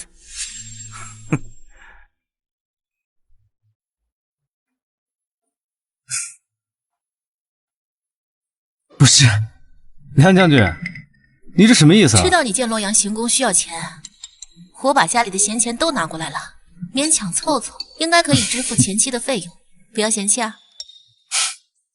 谁告诉你说我建宫殿缺钱了？都到这个地步了，你就不要逞能了。修建洛阳行宫，少说也要几百万贯，可陛下只给你批了3000贯，这如何能够啊？是啊，殿下，你还是接受吧。如今开工在即，你没有一点动作，恐怕会遭到陛下的劫难。府上有很多值钱的东西，这个，哎呦，估值2000两啊！好，那个估值3000两啊！站住！谁让你们进来的？大哥莫怪，小弟这听闻工期将近，大哥却毫无动静，想必是在钱财方面出了问题，这不是来跟你想办法。这些啊都是京都有名的商人，一想着大哥府中还有一些值钱的东西，特意叫他们过来帮你估值，喜欢什么尽管拿，千万不要客气。遵命。站住！你们知道你们擅闯我太子府的后果是什么？大哥，你现在是太子，可你要建不成这洛阳宫殿，你这太子的位置保不保得住还两说。你就是这样对待帮助你的人？太子殿下息怒，小人忝为京都最大的砖石商人。您那个洛阳行宫啊，光这个砖石费用就不止3000贯了。那奴才们不也是在为您想法子吗？是啊，我们这是在为太子殿下想法子呢。如今建筑相关的行业都在这里，殿下若是想要造宫殿，就怎能离得了我们呢？大哥，你也听到了，现在是你有求于他们，而不是他们有求于你。哎呀，可惜呀，可惜！本来送给你们一场造化，没想到却被你们亲手打碎。小民还砖石参见殿下。姓黄的，你家的砖石在京城都排不上号，也想来分羹？他就是个2流商家，太子殿下不会要用他家的砖石吧？没错，他以前确实是个2流商家，但是从现在开始，他就是砖石的 No.1。谢太子殿下，草民一定不会让这4个字蒙羞。太子殿下，不知道我们以后能不能也刻上这4个大字？对，好啊！如果你想被抄家诛九族的话，尽管刻吧。殿下恕罪啊！殿下，小人颇有家资，愿意捐献10万贯来支持殿下的洛阳行宫建设，只求在草民的砖上也刻上那4个字。你算是个什么东西？跟我讨价还价？殿下，我错了。对了，还有你们，刚才说什么来着？草民颇有家产，听闻太子殿下建造洛阳行宫，愿捐赠10万贯，还望太子殿下能够接纳。草民愿捐赠20万，草民愿意捐赠30万，只求太子殿下能够答应在草民的商品上刻上皇家专用4个字。这就对了嘛。二弟呀，二弟，你看看你，你说来就来嘛，还给带这么多礼物过来。我这有，我这有，慢点，慢点啊，慢点，一个一个来。哎，慢点，一定慢点，一个一个来，不着急啊。哎，一个一个来啊。或许以前是我误会他了。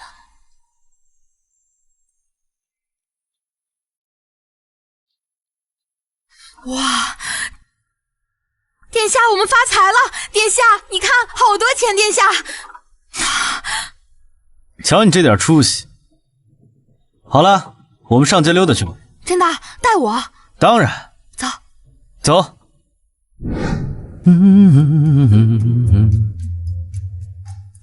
嘿，这什么时候开了个春风阁呀？走，进去瞧瞧。不许去，太子逛青楼，成何体统？龌龊！我这是体察民情。走。哎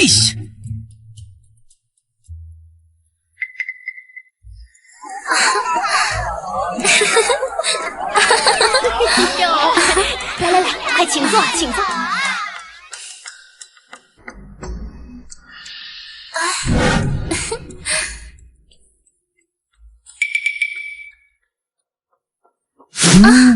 这质量怎么感觉比之前高很多了？公子气度非凡，一看就不是凡人。姑娘说笑了，本公子就是一个普通人罢了。普通人怎么会身着这样的玉佩呢？姑娘好眼力，不装了，摊牌了。本公子就是东宫太子。狗太子，本姑娘终于等到你了。殿下小心！狗太子，本姑娘今日杀不了你，来这地幼姐妹替我报仇。姑娘，你我无冤无仇，为何要刺杀我？谁跟你无冤无仇？血海深仇。我死了不要紧，只是苦了我的弟弟妹妹，希望姐姐们能照顾好他们。姑娘，咱们两个是不是有什么误会啊？你弟弟妹妹没饭吃，跟刺杀我有何关系？放开他！可是，放开他！现在可以说了。我和你没什么好说的。你要知道，刺杀本太子是要被诛九族的。现在不说，一会儿就没机会了。你的宫方为何只招男人不招女人？因为那些工作需要男人来做。那你有没有想过，没有男人的家庭该怎么过？女工啊！你还知道女工？关中受灾颗粒无收，何来女工啊？你宫方只招男人，不招女人。我们女人没有工作，都做不了女工，只能来此营生。你一言导致成千上万的女子受辱，难道我们女子生下来就应该做这样的事情吗？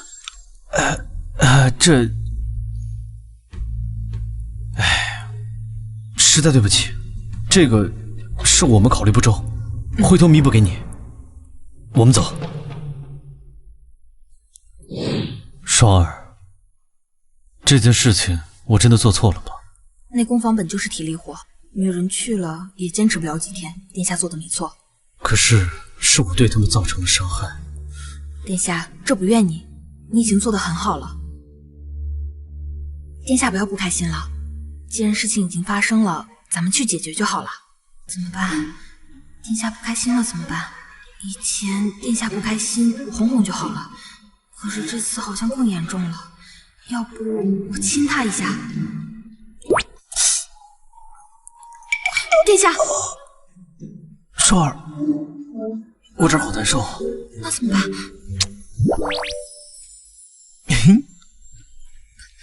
不难受了，走。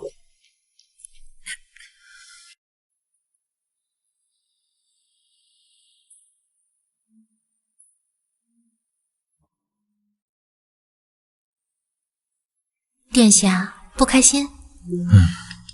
妾身无所长，愿为殿下舞，一解殿下忧。你还会跳舞？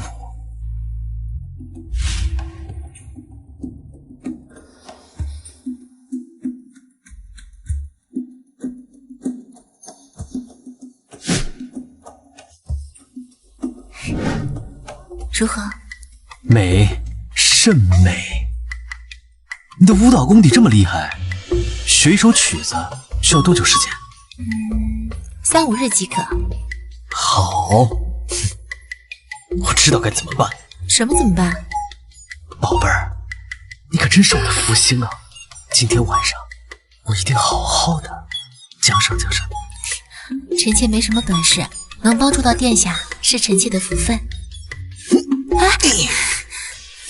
殿下讨厌。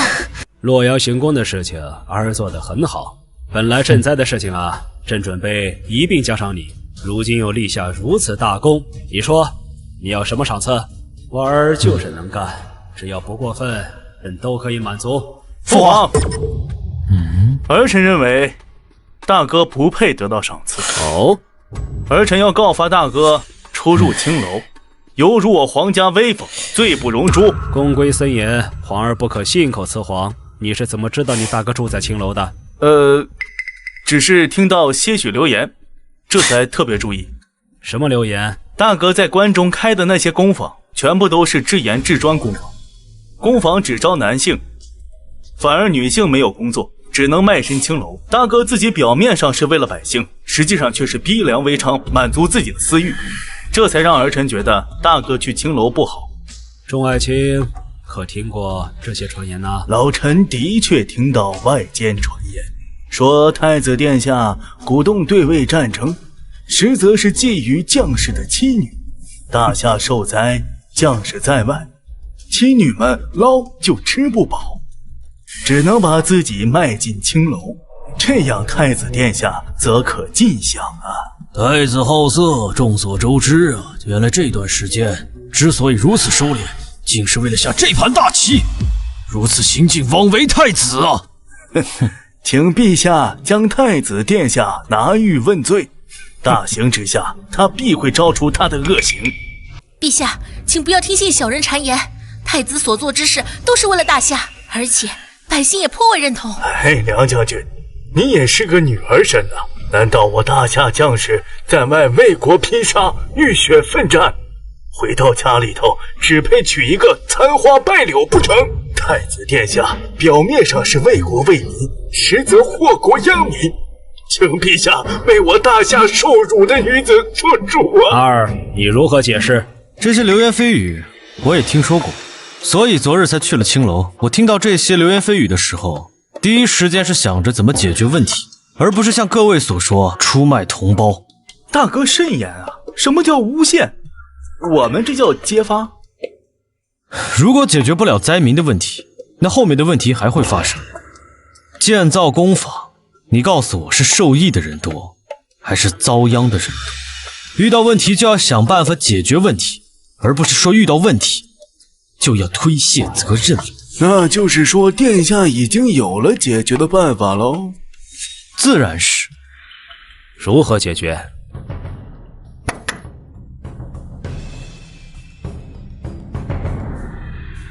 参见殿下。儿臣专门成立了一个歌舞部门，专门解决女性工作的问题。男人好色，自古皆然，所以专门成立这个歌舞部。一，能让男人释放压力；二，又可以不让这些女的去搔首弄姿、出卖尊严。歌舞有什么好看的？可笑，这些问题岂是歌舞可以解决的？不妨各位先看看再说吧。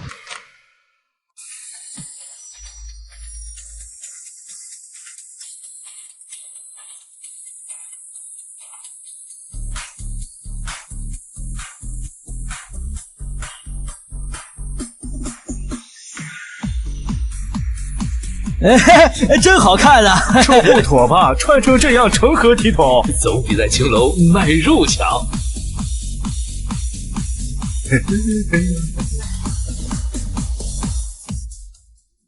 怎么样啊，各位？甚妙，真准了。这件事情，阿二你速去办理。我大夏将士大败北魏，20日之内就要还朝。在犒劳的将士宴会上，我要看到这些舞蹈。此事之后，你便监国吧。谢父皇。大哥监国，那我岂不是再没有机会了？天河，天河，你为何要躲我？二皇子，臣妾并没有躲你。那你为何脚步匆匆？妾身现在已经是太子殿下的人了，若是让别人知道妾身在这与你私会，恐怕别人误会。你说什么？你忘了曾经的山盟海誓？我说过的，只要我做了太子，我就一定会娶你做太子妃。我现在已经是了。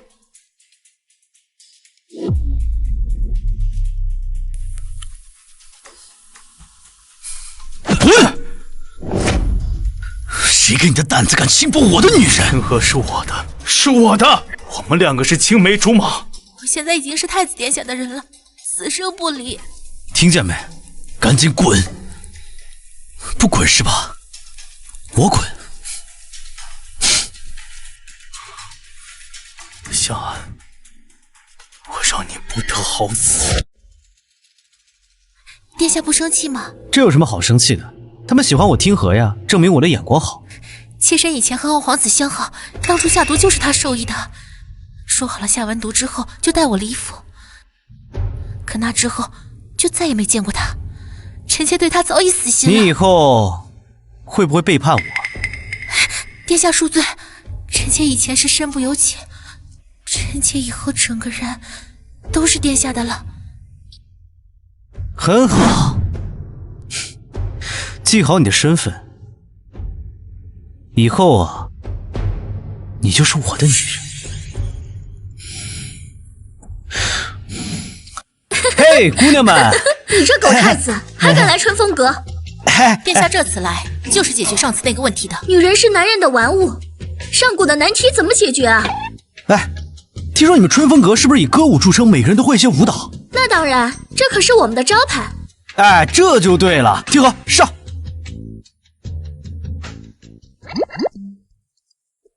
唱歌跳舞还能赚钱？当然。怎么会有人喜欢看别人唱歌跳舞啊？就是啊，人们来这儿就是寻乐子的。哎，那是因为你们的舞蹈不对。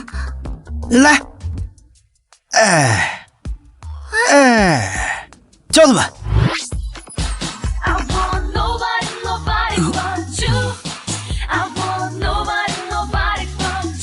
嘿嘿。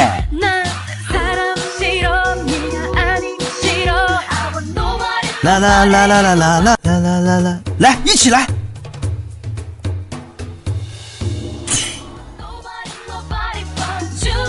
哎哎，啦啦啦啦啦！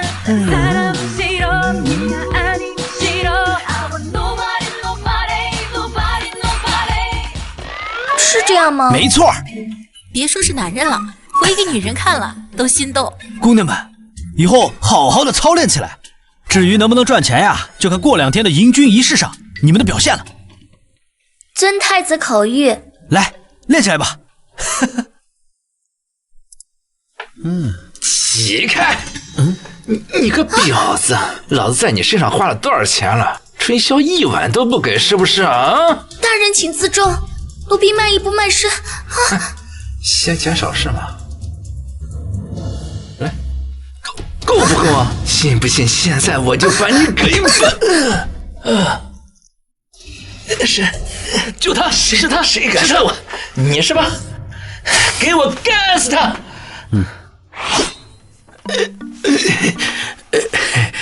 呀，这个小妞儿也挺漂亮啊。那个，他雇你们花多少钱？我出2倍。我去！我操！你他妈摊上大事了，你知道不？哦，你知道家父是谁吗？谁？家父李二和。谁？家父李二和。李二和？谁？李二和就是宰相李大人，你不知道他名字？原来是那个老杂毛啊！知道他了吧？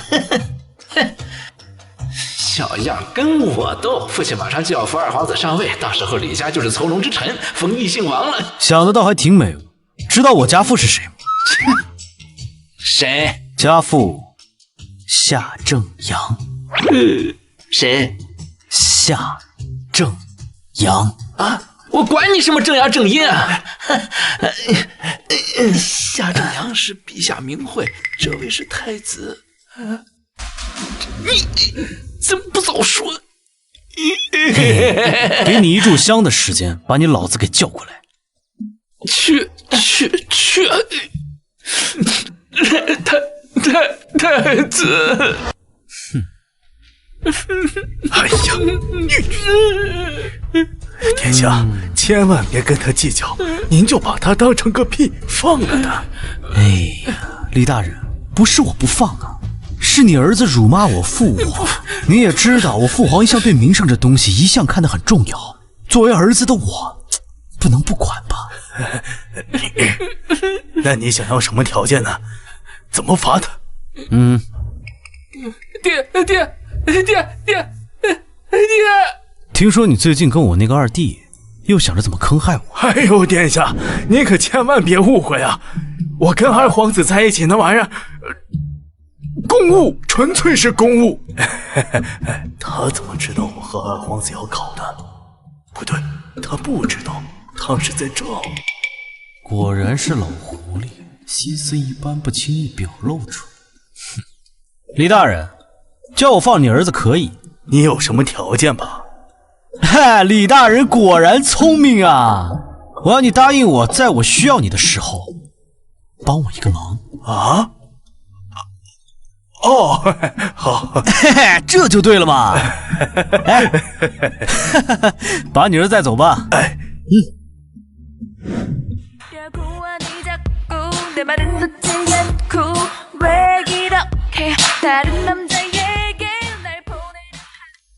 舞蹈好不好看？好看。舞女漂不漂亮？漂亮。有请太子殿下。这就是太子殿下为我们争取的福利。太子殿下，千岁！好，大家还愣着干什么呢？上来一起啊！哦，上来！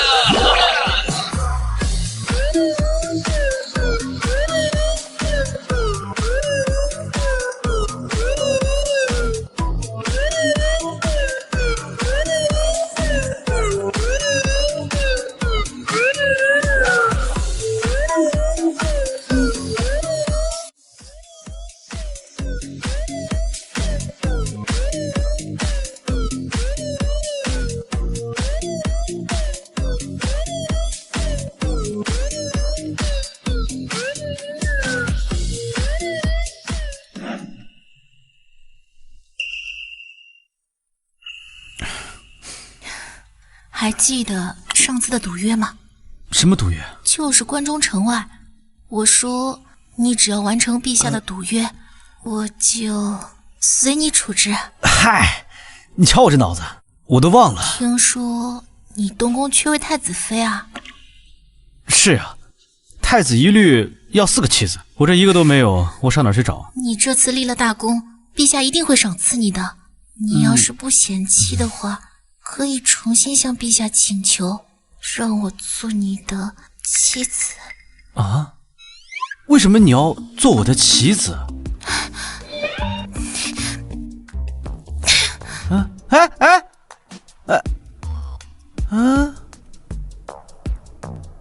我靠，是妻子啊！哎呀，操你妈！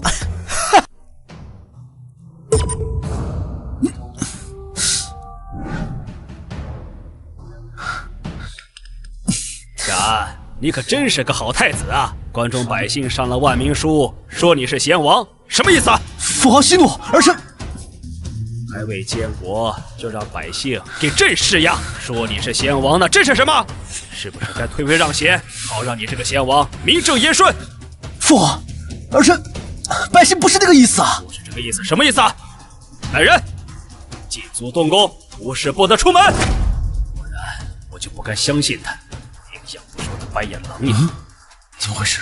为什么说我是一个养不熟的白眼狼？而其中有什么我不知道的原因呢？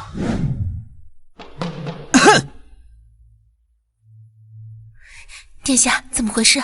我听说你被禁足了。我没事啊，这不好好的吗？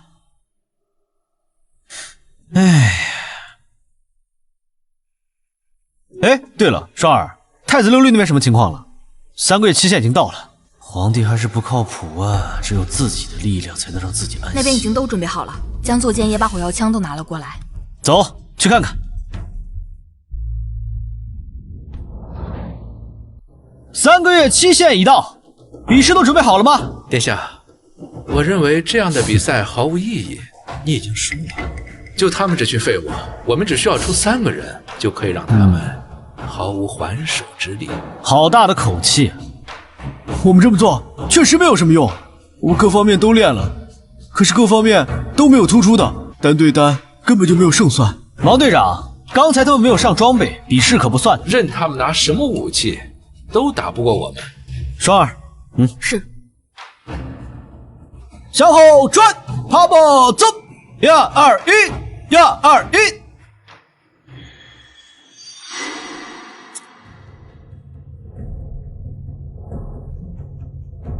立定。哎，这拿的是……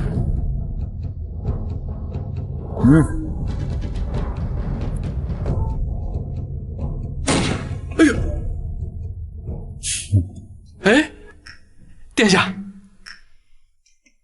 这就是缩小版的火炮吗？没错。现在你还觉得他能赢吗？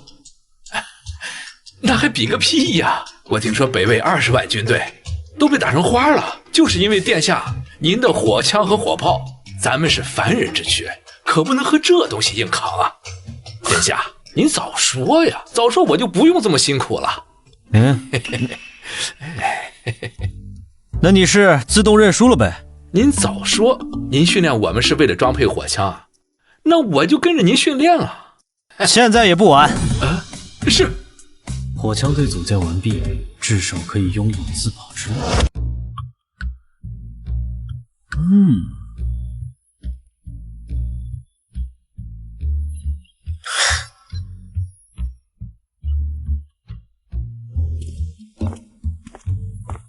殿下，二皇子求见。他来做什么？让他进来。跳得真棒。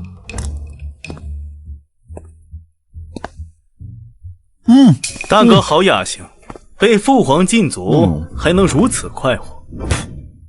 禁足又如何？我是太子之位，不也做得好好的吗？大哥还不知道吧？今日父皇已经让我掌控户部、吏部、监国之权，只是没有太子这样一个称呼，该有的我全都有。那又怎样？我告诉你，我太子之位一日不出，你的那些事儿就是过往云烟，知道吗？大哥莫不是还觊觎希望父皇能够让你从这东宫解禁？是又怎样？大哥还不知道呢，你那个剑冢母亲是被父皇亲手掐死的。你说什么？我说他杀了你的剑冢母亲，你觉得他会让一个对他心存怨恨的人继承他的大统吗？哼，你就在你的东宫慢慢腐朽吧。原来根子在这儿，不行，我不能坐以待毙，一定要知道事情的真相，牢牢的把权力攥在手里。殿下，母妃是被父皇亲手掐死的。我母妃生前是父皇最爱的妃子，什么荣耀都有，她为何要亲手掐死我母亲？那以后一定知道这些事情。对了，皇祖母马上生日就到了，礼物准备好了吗？皇祖母最是宠爱殿下了，若是皇祖母去求求情，说不定陛下就回心转意了。这个礼物可得好好准备准备。可是皇祖母喜欢什么呢？我听皇后说，皇祖母近日多来念叨，后宫太无聊了。有了，你去准备一些木块过来。好，去吧。母后，皇上让我大哥参加皇祖母寿宴，这是要恩宠在即。不，太后自小溺爱夏安，说是像极了她母亲，这恐怕是太后请求的。母后啊，不可不防啊。不错，好不容易到了这般地步，绝对不能功亏一篑。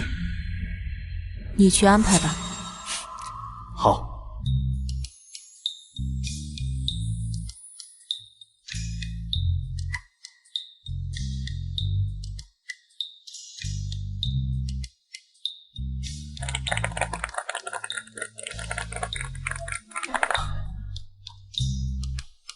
皇祖母大寿，孙儿祝您福如东海，寿比南山。母后，川儿为了这块寿山石，可是历经了千辛万险呐。好，川儿啊，有心了。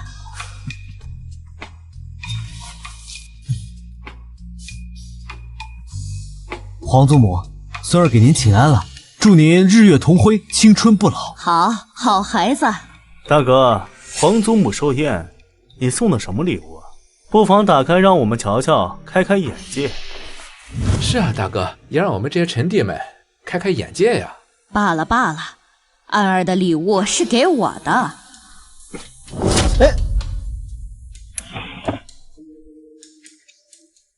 大哥，这是什么？皇祖母寿宴你就送这么个东西？你是不是没把皇祖母放在眼里啊你？大哥，你就是禁足禁迷糊了，这么大的事情还拿这种东西来忽悠人？我看他分明是破罐子破摔。小安，这是什么东西？你管他什么东西呢？我喜欢。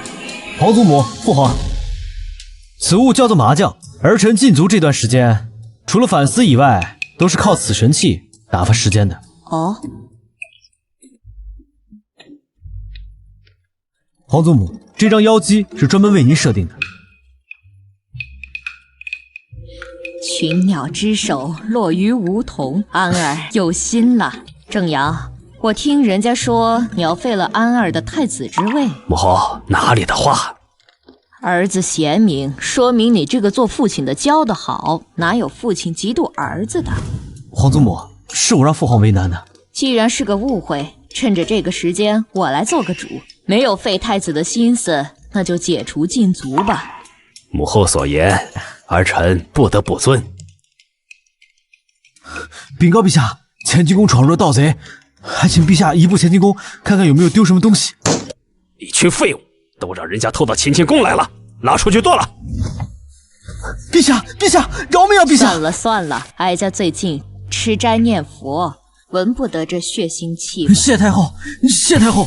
母后，儿子先去乾清宫看看，那贼人到底偷了什么东西。等等，哀家无事，也和你一起去吧。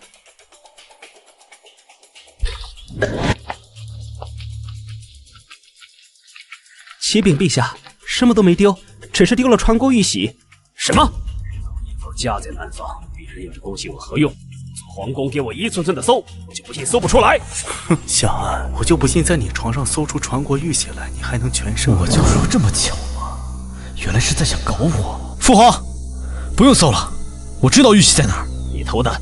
父皇明鉴，如果是我拿的话，我能主动站出来。这里头你是最有动机偷这枚玉玺。你贵为太子，要有贤臣之名，拿到玉玺再振臂一呼。够了，把我刚刚的话当作耳旁风了，有没有一点君王的气度？我到底哪点不如大哥？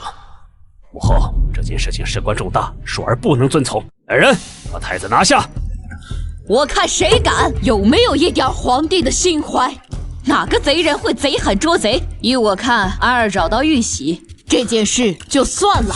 哎，皇祖母，我跟你说，他这个……闭嘴！玉玺在哪里？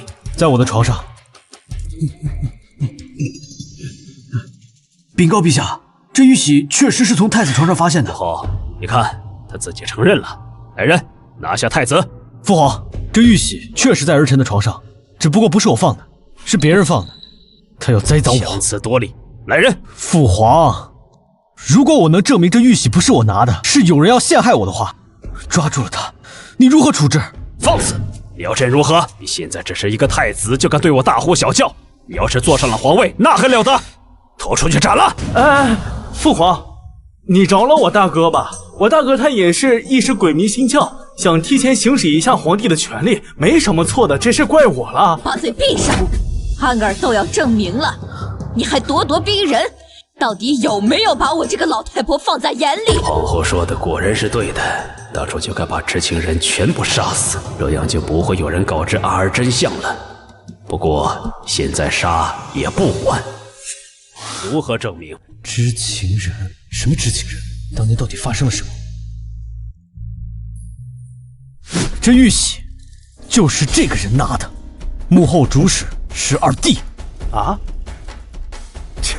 刚刚皇祖母还说过，哪里有贼会贼喊捉贼？要是这个侍卫偷的，他怎么可能去禀报啊？我说二弟，你脑子还没长全是吧？我都说了我是被人陷害的，还有你，如果你现在承认的话，还来得及。如果一会儿我要是把你揪出来的话，你会被抄全家的。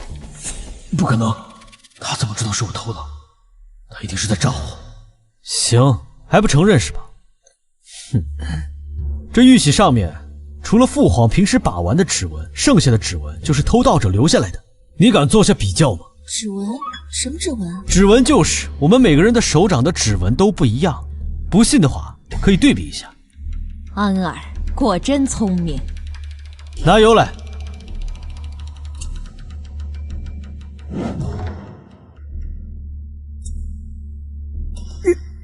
还敢狡辩？上面明明就你跟父皇的指纹。陛下，陛下饶命啊！陛下，说，是不是二皇子指使你做的？陛下，完全是臣自己一人所为，与二皇子无关呐。父皇，我是真不知道啊。哼。儿啊，你难道想重蹈淑妃旧事，把安儿杀了吗？我毕竟杀了他的母亲。你不告诉他，他如何能知道？谁知道他从哪儿听来的？荒唐！淑妃的事只有你我二人知晓。你是在怀疑母后？儿子不敢。你和你大哥是双胞胎，因为你先天有缺，体弱多病，哀家才不得不把你放在镇国寺，希望你平平安安的过一生。母后，别再说了。可是你不甘寂寞，知晓自己的身份后，狠下心杀了你哥哥，顶替了他的身份。先帝只有你们二人为子嗣，安儿年幼，哀家对你有愧，你又有能力，哀家才没说什么。母后，可是淑妃何辜？她是你哥哥的青梅竹马，只因为识破了你的身份，你就痛下杀手。安儿也是你的亲儿子啊，看来是哀家错了，当初就该将你就地正法，辅佐安儿上位。你知不知道为这个皇位付出了多少？我绝不允许任何人威胁到他。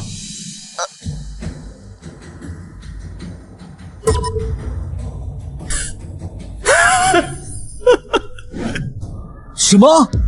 皇宗母死了？刚怎么可能？他昨天不还好好的吗？走，去坤宁宫。皇上有令，太子无令不得出宫。我要去祭拜皇祖母。皇上特别交代，不准太子祭拜。还请太子不要让我们为难。算了。殿下，皇上这是什么意思啊？看来那个老东西是铁了心要废除我这个太子之位。当初到底发生了什么？不管了，不能再这么坐以待毙下去。双儿，去把李大人叫过来。这种时候他会过来吗？放心，他不敢不来。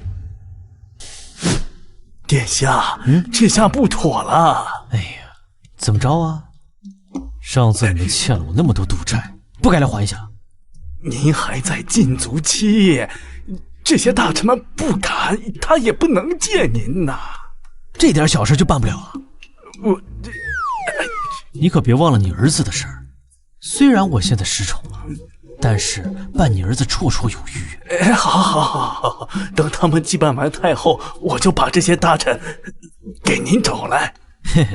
各位大人，稍安勿躁。这废太子叫我们来干什么呀？是啊，李大人，这太后丧妻，我们在这私会这废太子不太合适呀。就是呀，皇上连祭拜太后都没叫这个废太子，我看也没有见他的必要。哎，皇大人，等！哎呀，你还敢走啊你？哎呦，你还走啊？这有何不敢啊？哎呀，你需要我把你的事情一一的说出来吗？陛下不知道，我可清楚得很呐。我能做什么？那件事情我做得很隐蔽，连中间人都没清理。上个月18号，你偷偷的用国库3000两，都干了些什么事情？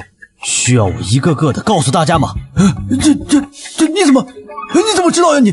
各位，你们还敢说你们一个个犯的事我不清楚吗？啊！哎呀，实不相瞒啊，陛下呀，早就看你们一个个不爽了，私自暗地里边偷偷的掌握了你们每一个人的犯罪证据，名为百官行术。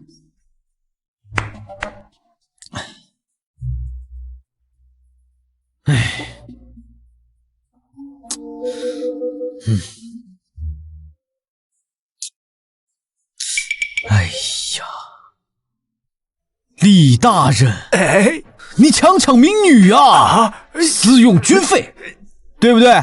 这诬告吧，这还诬告呢？啊？王大人呀，你强占土地，私自挪用军队，对不对？这怎么可能？怎么可能？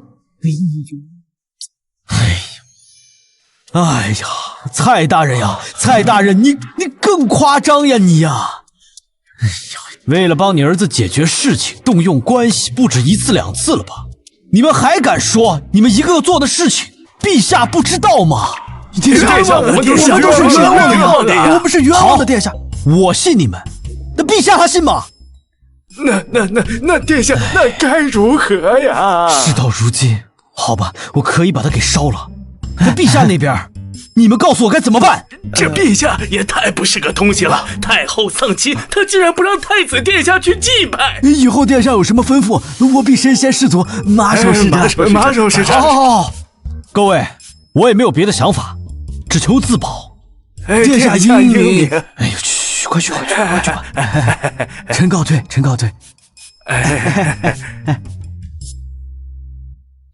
殿下不能烧啊！这些可是拿捏大臣的利器，已经到了这个地步，正是拉拢朝臣的时候。你以为这上面都是什么东西？那全是白纸而已，无风不起浪。这些东西啊，才是让他们见风使舵的东西。稍微一炸，他们就全出来了。殿下英明，双儿佩服。笨蛋，我会读心声也要跟你说。那个废太子最近在干什么？我最近听说他在中宫邀请大臣。好一个太子，看他是昏了头了。川儿，是时候做最后一击了。陛下，臣妾不活了。怎么回事？谁敢欺负你？太子目中无人，竟敢轻薄臣妾！什么混账东西！来人！臣妾好心劝他向皇上认错，可他不但不听，反而轻薄臣妾。这个混账东西！太后大丧期间都敢这么做，平日里什么不敢做？太子最近在做什么？陛下，太子前几日在东宫召见群臣，之后就不知道了。什么？逆子，朕还活着呢，朕当我不敢拿他怎么样？传儿在，领御林军把逆子下安带过来。儿臣遵旨。拿下罪臣下安，上！嘿，等等，我看他们谁敢！这是陛下的事，我的好大哥，你的好日子到头了，拿下！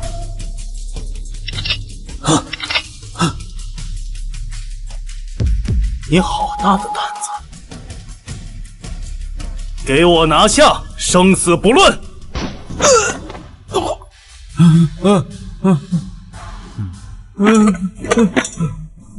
你这是要抗旨？你想造反吗你？我造又怎样？下川呢？罪犯下安可带刀。儿臣不知道我犯了什么罪，你要让夏川抓我？他假传圣旨，已经被我扣押了。放肆！那是我让他去的。父皇，夏安他要造反，他把你派去的人全都抓了。哦，我不是已经说过了吗？我不知道我犯了什么罪，他们假传圣旨过来抓我，我当然把他们扣押呀。大胆！你知道你犯什么罪了吗？轻薄皇后、太后丧妻会见群臣，你想干什么？轻薄皇后？儿臣何时轻薄过皇后？至于会见群臣嘛，他们欠了我的赌债，是不是应该还呀？没错，当初跟殿下打赌建房子，我还欠他1000贯。臣也欠太子3000贯。臣也欠了3000贯。难道他知道是我杀死了太后？陛下，你说什么？放肆！谁允许你这样跟朕说话的？我再问你一遍，刚刚你说了什么？你杀了太后？大胆！谁允许你质问朕？他怎么知道幕后宫里的人已经被我全部处死？应该没人知道。可要是我一掩饰，轻易就能发现母后是死于窒息。太后病天，儿臣心痛，再次恳求陛下开棺验尸。我不信好端端一个人就这么没了！胡闹！太后后尸身珍贵，岂能亵渎？是呀，陛下，老臣也有疑惑，皇太后身体健康，怎么会突然就没了呢？臣恳请陛下验尸。此事不可再提，提者斩立决。臣恳请陛下验尸。臣附议。附议。你们是要造反吗？御林军何在？御林军！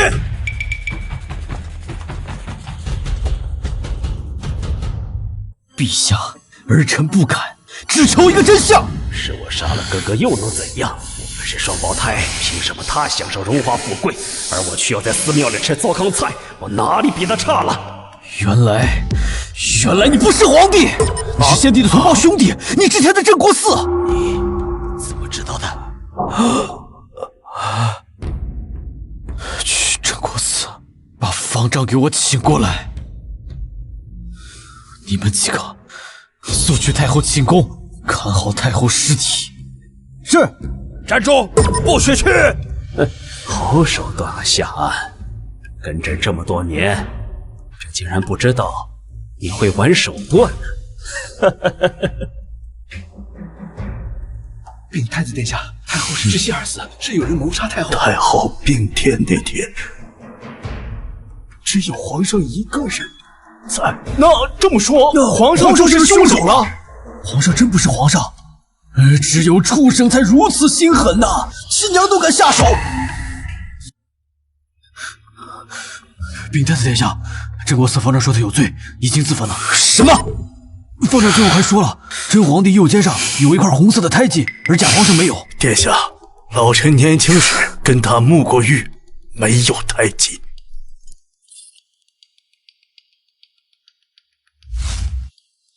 把衣服脱了。就算我不是真的皇上，可我也是先帝子嗣，帝继兄位，有何不可？你承认了？就算我是假皇帝，这么多年也是真的了。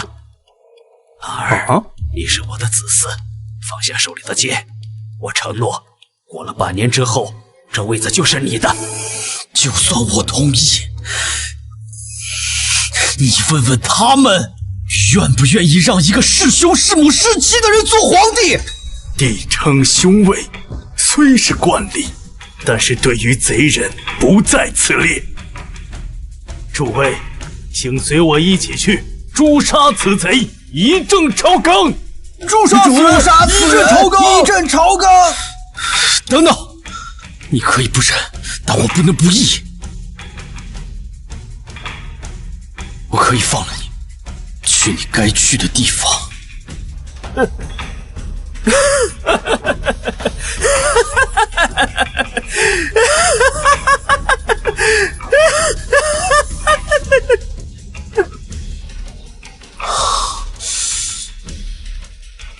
请太子殿下继位。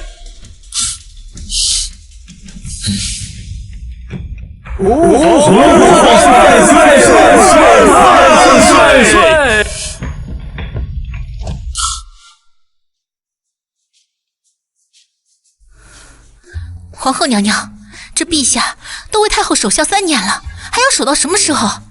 他可是说过要娶我为妻的。我怎么不记得皇上说过这话？我怎么不知道？就是说过，想嫁给皇上为妃，当然可以。